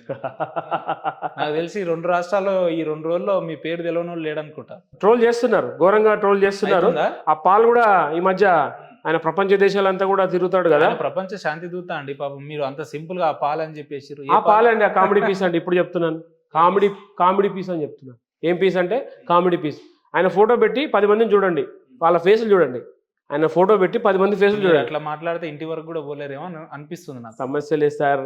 ధర్మం కోసం ఎప్పుడైనా చావడానికైనా చంపడానికైనా ఏదో కామెంట్ చేసినట్టున్నాడు కదా, రేవంత్ రెడ్డి రవీందర్ రెడ్డి ఇద్దరు ఒకటే అని. అది అందుకే నేను మాట్లాడుతున్నా. ఇప్పుడు అతను ప్రపంచ స్థాయిలో ఉన్నటువంటి వ్యక్తి రవీందర్ రెడ్డి కంప్లైంట్ చేస్తే రేవంత్ రెడ్డి అరెస్ట్ చేస్తాడా అని మాట్లాడాడు. అది మాట్లాడాల్సిన మాటనేనండి? అవును, తప్పేముంది. మీరు ఎట్లా మాట్లాడతారండి? రేవంత్ రెడ్డికి రవీందర్ రెడ్డికి సంబంధం ఏందండి? అంటే రెడ్డి అంటే కులాన్ని తీసుకొస్తావా ఇక్కడ? అంటే రెడ్డి అంటే కులమేనా? కావచ్చు. మీరు రోజు ముఖ్యమంత్రి గారితో ఏమైనా మాట్లాడుతుండొచ్చు, ఎవరికి తెలుసు, మాకు తెలుసు. ఒక మాట మీకు చెప్తాను. ఇవాళ రెడ్డి అంటే ఇవాళ ఉన్నటువంటి వాళ్ళంతా రెడ్లే. అందరూ మాకు సంబంధం ఉంటుందా? రెడ్డిలు ఇప్పుడు ఉండండి. రేవంత్ రెడ్డి గారు ఉన్నారు కదా, మరి మాకెందుకు పండుగలకు పర్మిషన్ ఇస్తలేడు? సరే మా రెడ్డి అనుకుందాం, మా హిందువే అనుకుందాం, పర్మిషన్ ఇస్తలేడు కదా. ఇస్తలేడు. ఆయన డ్యూటీ ఆయన చేస్తున్నాడు. ఇక్కడ మా డ్యూటీ మేము చేసినాం. పోలీస్ డ్యూటీ చేసింది. నేను ఎఫ్ఐఆర్ 24 తారీఖు ఇచ్చా. వాళ్ళు కంప్లైంట్ చేసి ఎఫ్ఐఆర్ ఇస్తే వారం రోజుల తర్వాత ఎఫ్ఐఆర్ చేశారు. 3 తారీఖు రోజు చేశారు. అరెస్ట్ చేసింది 3 తారీఖు నైట్ టైం చేశారు. నేను ఇచ్చిన 3 తారీఖు 4 తారీఖు అరెస్ట్ చేశారని చెప్తున్నాడు. మరి తెలిసి చెప్తున్నాడు, కామెడీ పీస్ అనుకుంటే ఏమన్నా? ఇంకా మాట్లాడేటప్పుడు కొంచెం అవగాహన మాట్లాడాలి. మనము ఒక స్థాయిలో మాట్లాడుతున్నప్పుడు ఎఫ్ఐఆర్ ఎప్పుడు జరిగింది, ఎప్పుడు కేసు అయింది, ఎప్పుడు అరెస్ట్ చేశారు చూడాలి కదా. మీరు బ్యాక్గ్రౌండ్ ఏం చూడకుండా ఇప్పుడు ఎవరైతే పాస్టరు ప్రవీణ్ పగడాల ప్రవీణ్ ఉన్నాడో ఆయన విషయంగా ఇలా నోరు జారారు. అందరు కూడా హిందువులు దోషులు, హిందువులు మర్డర్ చేశారు, హిందువులు అని మాట్లాడు. ఇవాళ అందరి మీద కేసులు అవుతున్నాయి. వాళ్ళ మీద రెడీ చేశాను నేను కేసులు. రేపు పెడుతున్న కేసులు ఎఫ్ఐఆర్ కాపీ రానివ్వండి, ఇది పోస్ట్ మార్టం రిపోర్ట్ రానివ్వండి, మేము పెడుతున్నాం కేసులు. చూడండి, హైందవ సంఘాల ఐక్యవేదిక క్లియర్ కట్గా మొత్తం రాష్ట్రాల మీద ఎవడెవడు మాట్లాడాడో, ఏ పాస్టర్ మాట్లాడాడు, అందరి మీద కేసులు పెడతాం. వదిలే సమస్య లేదు. ఓన్లీ పాస్టర్ల మీద వాళ్ళే మాట్లాడారు. కాబట్టి వాళ్ళ మీద పెడతాం. వాళ్ళు ఏమంటారంటే ప్రవీణ్ పగడాల చచ్చిపోతే క్రైస్తవ సమాజం వచ్చింది, ముస్లిం సమాజం వచ్చింది. నిజంగా మీరు ఏం చేయకపోతే ఎందుకు హిందూ సమాజంలో ఉన్నటువంటి ఏ ఒక్క వ్యక్తి వచ్చి ఎందుకు ఆడ మాకు మద్దతు ఇవ్వలేదా? మాకేం అవసరం అండి? మా దేవుళ్ళని తిడుతుంటే మేము మద్దతు ఇస్తామా? నువ్వు పొద్దున్న లేసిన మా దేవుడిని తిడతావు. మీరు దొంగలు, మీరు సైతాన్లు, మీరు ఇట్లా అంటే నేను పోయి నీకు మద్దతు ఇవ్వాలా? ఎక్కడ ఉంది మానవత్వం? చనిపోయిన గురించి అనొద్దు. కానీ అతను కూడా ఘోరంగా మాట్లాడాడు సార్. ఘోరంగా ఉన్న వీడియోలు చూడండి. మేము తర్వాత కొన్ని చూస్తే ఘోరంగా మాట్లాడాడు. ఇప్పుడు చూడండి, కత్తి మ్యాచ్ చూడండి. వీళ్ళ అర్ధంతా సావులే వీళ్ళన్నీ. రామున్న నుండి ఎవడు కూడా చాలా కాలం బతకడు, అంతే సగంలోనే క్లోజ్, పూర్తి జీవం ఉండదు అలా. కేవలం మనోభావాలు దెబ్బతీసినని ఇచ్చారు తప్ప ఇంకొక మాట మీ మీద ఏం వినిపిస్తుంది అంటే, అజయ్ బాబు అనే వ్యక్తి ఈ మధ్య కాలంలో బాగా ఫేమస్ అవుతుండి, ఇతని మీద కంప్లైంట్ ఇస్తే మనం కూడా అంతో ఇంతో ఎలివేట్ అవ్వచ్చు అనే ఉద్దేశంతో ఇచ్చిందని కొంత క్రైస్తవ సమాజంలో కొంతమంది మాట్లాడుతున్నారు. కామెడీ ఉందండి ఇది. కామెడీ చెప్తా వినండి ఉపేందర్ గారు, కామెడీగా చాలా సీరియస్ గా చెప్తున్నా. ఇది వాడి మీద కంప్లైంట్ ఇస్తే నేను హైలైట్ కావడండి. నేను ఆల్రెడీ జాతీయ స్థాయి నాయకుడిని సార్. నిన్న మొన్న వచ్చినాడు. వాడి జీవితం అంతా నాకు తెలుసు.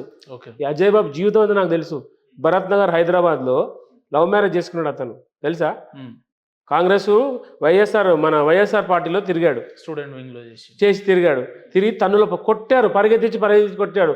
మన తెలంగాణ స్టేషన్లో తెలంగాణ వ్యతిరేక మాట్లాడితే పరిగెత్తి తన్నారు, తెలుసా మీకు? వాడిని చేసి నేను హైలైట్ అవ్వడం ఏంటండి? ఆఫ్టర్ ఆల్ ఆడు మా ముందు ఆఫ్టర్ ఆల్ కాబట్టి ఆడి మీద కంప్లైంట్ ఇచ్చాం. చిన్నోడు కాబట్టి కంప్లైంట్ ఇచ్చాం. పెద్దోడైతే ఇంకో వేరేలాగా ఉంటుండే మాది. మా స్థాయికి సరిపోడండి. కావచ్చు వాళ్ళ క్రిస్టియన్ సమాజంలో పెద్ద పాస్టర్ కావచ్చు, పెద్ద వక్త కావచ్చు. అతను సార్ షార్ట్ పీరియడ్లో దేవుళ్ళని దూషించి ముందుకు వచ్చాడు సార్. మీరు చూడండి, ఇక ప్రతి ఒక్క పనికి మాలిన విధవ దేవుళ్ళని దూషించడమే పనిగా పెట్టుకొని హైలైట్ అవుతున్నారు. అటువంటి వాళ్ళ మీద కార్యాచరణలు ఉంటాయి, 100% ఉంటాయి. మేము వదిలే సమస్య లేదు. ఇవాళ దేవి దేవతను కించపరిచిన ప్రతి ఒక్కడి మీద, ఎవడెవడైతే దేవుళ్ళని కించపరుస్తున్నారో వాళ్ళ మీద అయితే భవిష్యత్తులో ఉంటది కదా, 100% ఉంటుంది. నేను ఒక్కనే కాదండి, ఎందుకంటే మీరు చెప్పినట్టు వాస్తవంగా వాళ్ళు ఎలివేట్ అవ్వడానికి దేవుళ్ళని మధ్యలో పెట్టుకో అదే జరుగుతుంది సార్. మీరు గమనించండి, ఎంతసేపు ఎక్కడ ఎవరిని అనాలి అంటే దేవుడిని అనాలా అంటే హిందూ సమాజం అంతా కూడా మనకు వెంటనే రిఫ్లెక్ట్ అయిపోతుంది, నేను హైలైట్ అయిపోతా. అది జరుగుతా ఉంది. కాబట్టి నేనేమంటానంటే, ఎవడైనా హైలైట్ కావాలంటే దేవుళ్ళని వాడుకుంటున్నాడండి. మేము వాడుకోవట్లేదు వాళ్ళని, మేము వాళ్ళని ఆఫ్టర్ ఆల్ కిందనే పెట్టుకుంటున్నాం. ఇప్పుడు తెలంగాణ గవర్నమెంట్ నాకు ఐకాన్ అవార్డు కూడా ఇచ్చిందండి. తెలంగాణ ప్రభుత్వం ఐకాన్ అవార్డు ఇచ్చింది. ఎందుకంటే దేవాలయ పరిరక్షణలో నేను ముందుండి చూస్తున్నాను కాబట్టి ప్రభుత్వం గుర్తించి ఇచ్చింది. కానీ నాకు ఆ ప్రభుత్వంతో నాకేం లింక్స్ కూడా లేవు. నా పేరు ప్రకటించేంత వరకు కూడా నాకు తెలియదు. అంటే వాళ్ళు సెలెక్ట్ చేసుకున్నట్ల. కాబట్టి ఇక్కడ ఏమంటానంటే సార్, నాకు హైలైట్ కావాల్సిన అవసరం ఏం లేదు. Already icon award, Telangana icon award ఇస్తుంది నేను. వాడి పేరు వాడిని ఏదో పెట్టుకుని వాడి మీద కేసు పెట్టి నేను హైలైట్ అవ్వడం ఏంటంటే. చలో రైట్ రవీందర్ అన్న, పొద్దున్న లేస్తే హైందవ సమాజానికి వ్యతిరేకంగా పనిచేసే ప్రచారం చేసే వ్యక్తులు మిమ్మల్ని చూసిన తర్వాత కొంతవరకన్నా మార్పు వస్తుందని నేను అనుకుంటున్నా. మీరేమనుకుంటున్నారు? నేనేమంటానంటే సార్, ఏదైతే హిందువుగా మనం ఉన్నామో, హిందువు నిద్రపోతున్నట్టుగా నటిస్తున్నారు. నిద్రపోవట్లేదండి. నిద్రపోతే లేపొచ్చు మనం, కానీ ఇక్కడ నిద్రపోతున్నట్టుగా నటిస్తున్నాం. లేపడం కష్టం. జాగో హిందూ, జాగో అని 15 సంవత్సరాల నుంచి నేను పోరాడుతున్నాను. అంటే మీరు మేల్కోండి. మేల్కోవడం అంటే ఏం జరుగుతుంది మనకెందుకులే అన్నప్పుడు ఇట్లాంటివి చాలామంది మాట్లాడుతూ ఉంటారండి. ఇవాళ మనం స్పందించాం, రవీంద్ర రెడ్డి స్పందించాడు, హైందవ శాఖల ఐక్య వేసి స్పందించింది. కొంతమంది ఈ విషయం మీరు కట్ చేయకుండా వేయాలండి. నేను మీకు ఎందుకు చెప్తున్నానంటే, ఈ మాట చెప్తున్నానంటే, ఇవాళ హిందూ సంస్థలుగా కొన్ని కాకులు, కొన్ని పందులు ఏం చేస్తున్నాయంటే, ఇది రవీందర్ రెడ్డి కంప్లైంట్ ఇస్తే కాలేదండి, జోసెఫ్ గారు ఇస్తే అయింది అని చెప్పుకుంటున్నారు. సరే ఎవడిస్తే ఏందండి? మన శత్రువు దేవతలను కించపరిచినప్పుడు మన శత్రువే. వాడు లోపలికి వెళ్ళాడు, అది మాట్లాడట్లేదు. ఇది జోసెఫ్ ఇస్తేనే అయింది. జోసెఫ్ ఇచ్చాడా, రవీందర్ రెడ్డి ఇచ్చాడు, అయిందా కాలేదా? అది కాదు. ఇలా మొత్తం పొట్ట మీద దెబ్బ పడుతుంది ఇప్పుడు. ఎందుకంటే మాట్లాడేవాడు ఉన్నాడు. ఎఫ్ఐఆర్ కాపీ ఉందండి ఒకసారి. ఇప్పుడు మాట్లాడేవాడు ఉన్నాడు రేపు, ఎందుకంటే భయాలు పుట్టుకునే పాస్టర్లకి ఎవడు కూడా దూషించాడు. కాబట్టి ఇలా ఎఫ్ఐఆర్ కాపీ చూడండి క్లియర్ కట్గా. పేపర్లు బాగానే పెట్టుకున్నారు, అన్ని ఎఫ్ఐఆర్ కాపీస్ మొత్తం, అంటే షీట్స్ మొత్తం నేను ఏం కంప్లైంట్ చేశాను నా మొత్తం ఇది తీసుకొచ్చామని సార్. ఎఫ్ఐఆర్ కాపీ చూడండి. నేను 24 తారీఖు కంప్లైంట్ ఇచ్చాను సార్. ఓకే. కేసు ఫైల్ అయింది 3 తారీఖు రోజు, కేసు ఎఫ్ఐఆర్ అయింది. వాళ్ళు ఈలోపు ఇన్వెస్టిగేషన్ చేసుకున్నారు. ఓకే. వాళ్ళ లీగల్ టీం కూడా చూశారు క్లియర్ కట్గా వాళ్ళు ఏం జరిగింది, ఇన్ఫర్మేషన్ వర్త్ అని అనిపించిన తర్వాత చేశారు. ఇప్పుడు జోసెఫ్ అనే వ్యక్తి కూడా నేను ఏమంటానంటే, చేశాడు కంప్లైంట్, కాదనట్లేదు. ఇవాళ కంప్లైంట్ కాగానే రేపు ఎఫ్ఐఆర్ అయిపోద్ది సార్. ఎందుకయింది? ఆల్రెడీ కంప్లైంట్ అయింది. ఇక్కడ నాకు ఆ రోజు సాయంత్రం ఫోన్ చేశారు, డిపార్ట్మెంట్ వాళ్ళు చేశారు, సార్ మీరు ఇంకెక్కడైనా కంప్లైంట్ ఇచ్చారంటే, సార్ నేను ఇవ్వలేదు, ఇస్తామని కార్యకర్తలు చాలామంది మాకు ఫోన్లు చేస్తున్నారు, ఇస్తే ఇచ్చి ఉండేది సార్ అని చెప్పా. అది వెంటనే తుకారాం గేట్ అయింది. తుకారాం గేట్ కాగానే వెంటనే అరెస్ట్ చేశారు. ఇక్కడ జరిగింది ఏంటంటే, రవీందర్ రెడ్డి హైందవ సంఘాల ఐక్య వేదిక కంప్లైంట్ ఇస్తేనే కేసు అయింది. దానికి తోడుగా జోసెఫ్ గారు వచ్చారు, ఇంకా గట్టిగా అయింది. అంటే ఇలాగే వదిలేస్తే రాష్ట్రం అంతా అవుతుంది, గొడవలు అయిపోతాయని చెప్పి వాళ్ళు తొందరగా నిర్ణయం తీసుకున్నారు. కొంతమంది ఇప్పుడు మన వాళ్ళే ఎవరో కాదండి, కొంతమంది ఇది వాడు చేశారు, ఎందుకంటే పేరు కోసం చేయాలనుకుంటే ఎన్నో ఉంటాయి, ఇదే చేయాల్సిన అవసరం లేదు. కాబట్టి ఇంత లేట్గా సిగ్నేచర్ స్టూడెంట్కి రావాల్సిన అవసరం కూడా ఉంటాయి. సో పాస్టర్లందరికీ ఏం చెప్పదలుచుకున్నారు? క్రైస్తవ సమాజంలో ఉన్న క్లియర్ కట్గా తిరిగే మొత్తం ఈ దొంగ పాస్టర్లకు అందరికి చెప్తున్నా, కుల్లా దొంగ పాస్టర్లకే సార్. ఒకటి ఏమంటారు దొంగ పాస్టర్లు ఎందుకంటానంటే సార్, మనం చర్చిలలో చూసుకుంటే మానభంగాలు, రకరకాల చండాలమైనటువంటివన్నీ కూడా జరుగుతూ ఉన్నాయి చర్చిలలో. పేపర్ కటింగ్స్ అవన్నీ కూడా మన దగ్గర ఉన్నాయి. దొంగ పాస్టర్లు ఎంతసేపు మత విద్వేషాలు రెచ్చగొట్టే విధంగా వ్యవహరిస్తూ హిందూ సమాజానికి, క్రైస్తవ సమాజానికి చిచ్చు పెట్టే ప్రక్రియ జరుగుతుంది.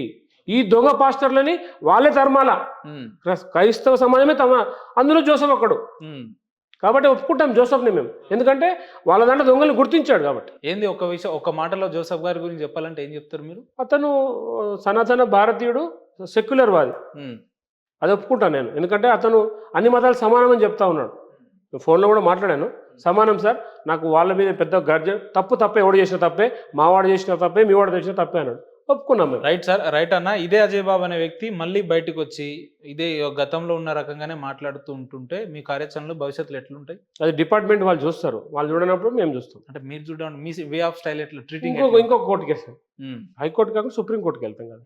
అంతేగాని తగ్గేది లేదండి. తగ్గేది ఎట్లా తగ్గుతాం? తగ్గం, సమస్య లేదు, తగ్గేదైతే లేదు, వదిలే సమస్య కూడా లేదు. ఓకే రవీంద్ర అన్న, పిలవంగానే ఇంత బిజీ స్కెడ్యూల్లో మా స్టూడియోకి వచ్చి అనేకమైన అంశాల మీద క్లుప్తంగా వివరించే ప్రయత్నం చేసినందుకు మీకు ప్రత్యేక ధన్యవాదాలు అన్న. మీరు వ్యక్తిగతంగా ఆశిస్తున్నట్టు ఒక హిందూగా నేను కూడా ఆశిస్తున్నా, మనలో చైతన్యం రావాలి, భవిష్యత్ కార్యాచరణలో మనందరం కలివిడిగా ఏకంగా ఉండాలని చెప్పి మనస్ఫూర్తిగా కోరుకుంటున్నా. థ్యాంక్ యూ అన్న, థ్యాంక్ యూ సో మచ్. ధన్యవాదాలు, జై శ్రీరామ్.